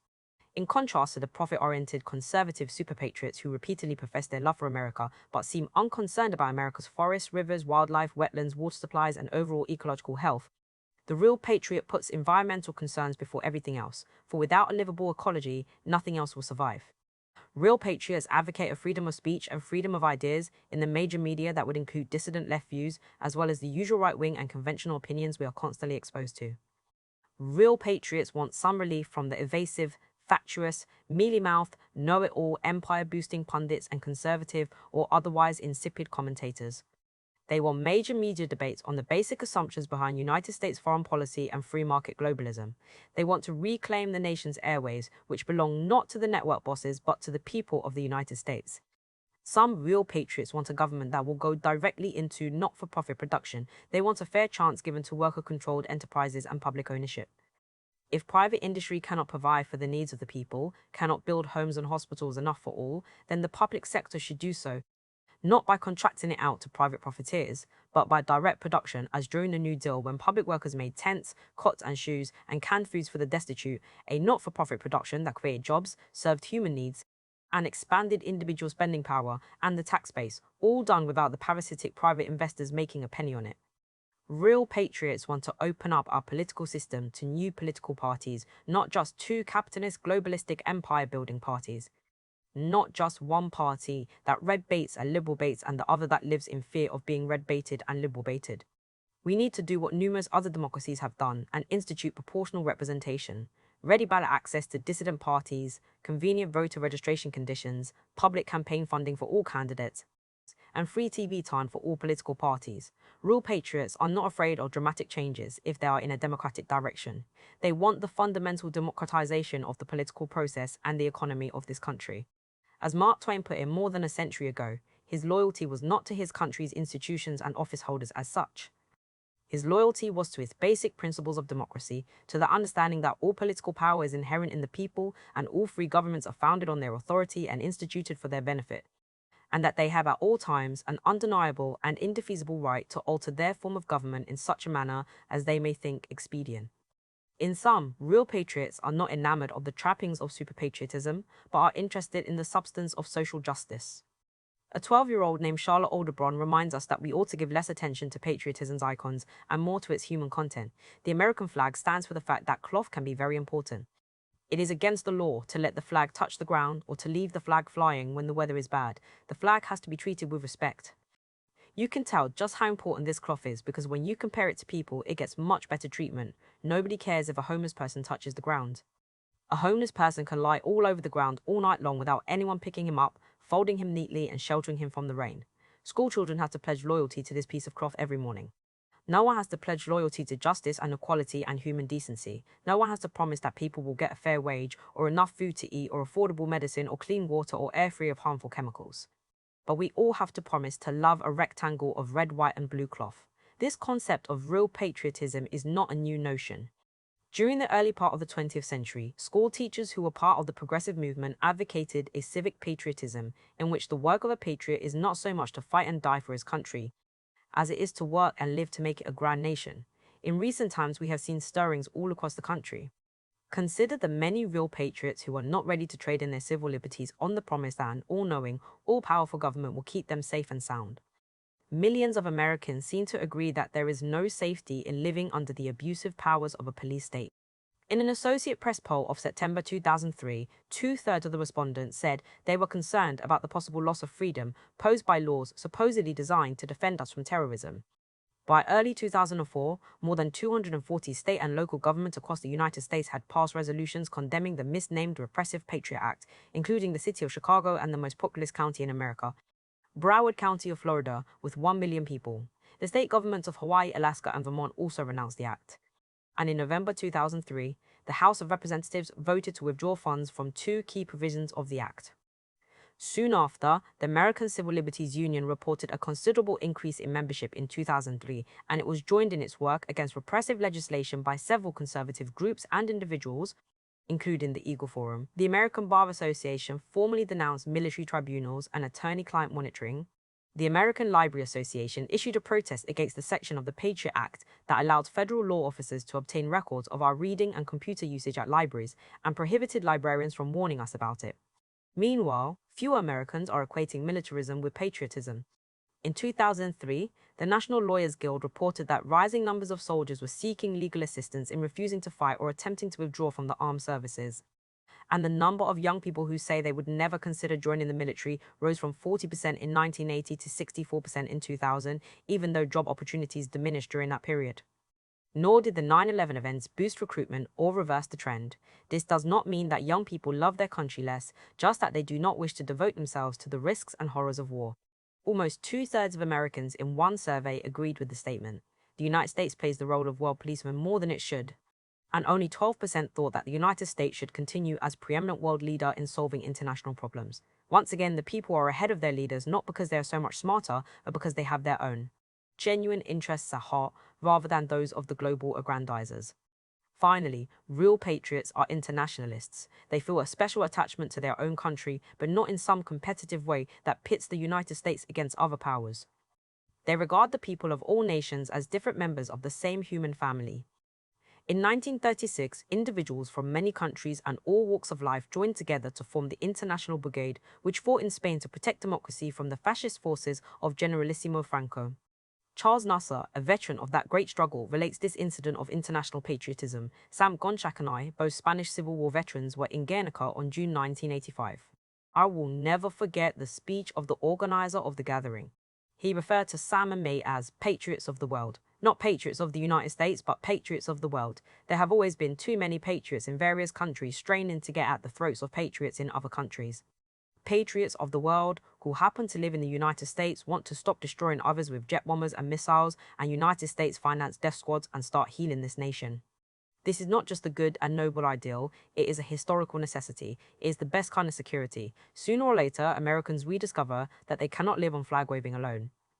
They begin to drift off into reality, confronted by the economic irrationalities and injustices of a system that provides them with the endless circuses and extravaganzas of superpatriotism, heavy tax burdens, a crushing national debt and military budget, repeated bloodletting in foreign lands, and sad neglect of domestic needs, denying them the bread of prosperity and their birthright as democratic citizens. We need a return to reality. We need to unveil the lies and subterfuges that so advantage the wealthy plutocracy. We need to pursue policies at home and abroad that serve the real needs of humanity. Then we can love our country, and peace and justice too. Quoted in O'Leary, To Die For, 192. Jennifer Van Bergen, Bush Media and the Bill of Rights. This book made available by the Internet Archive.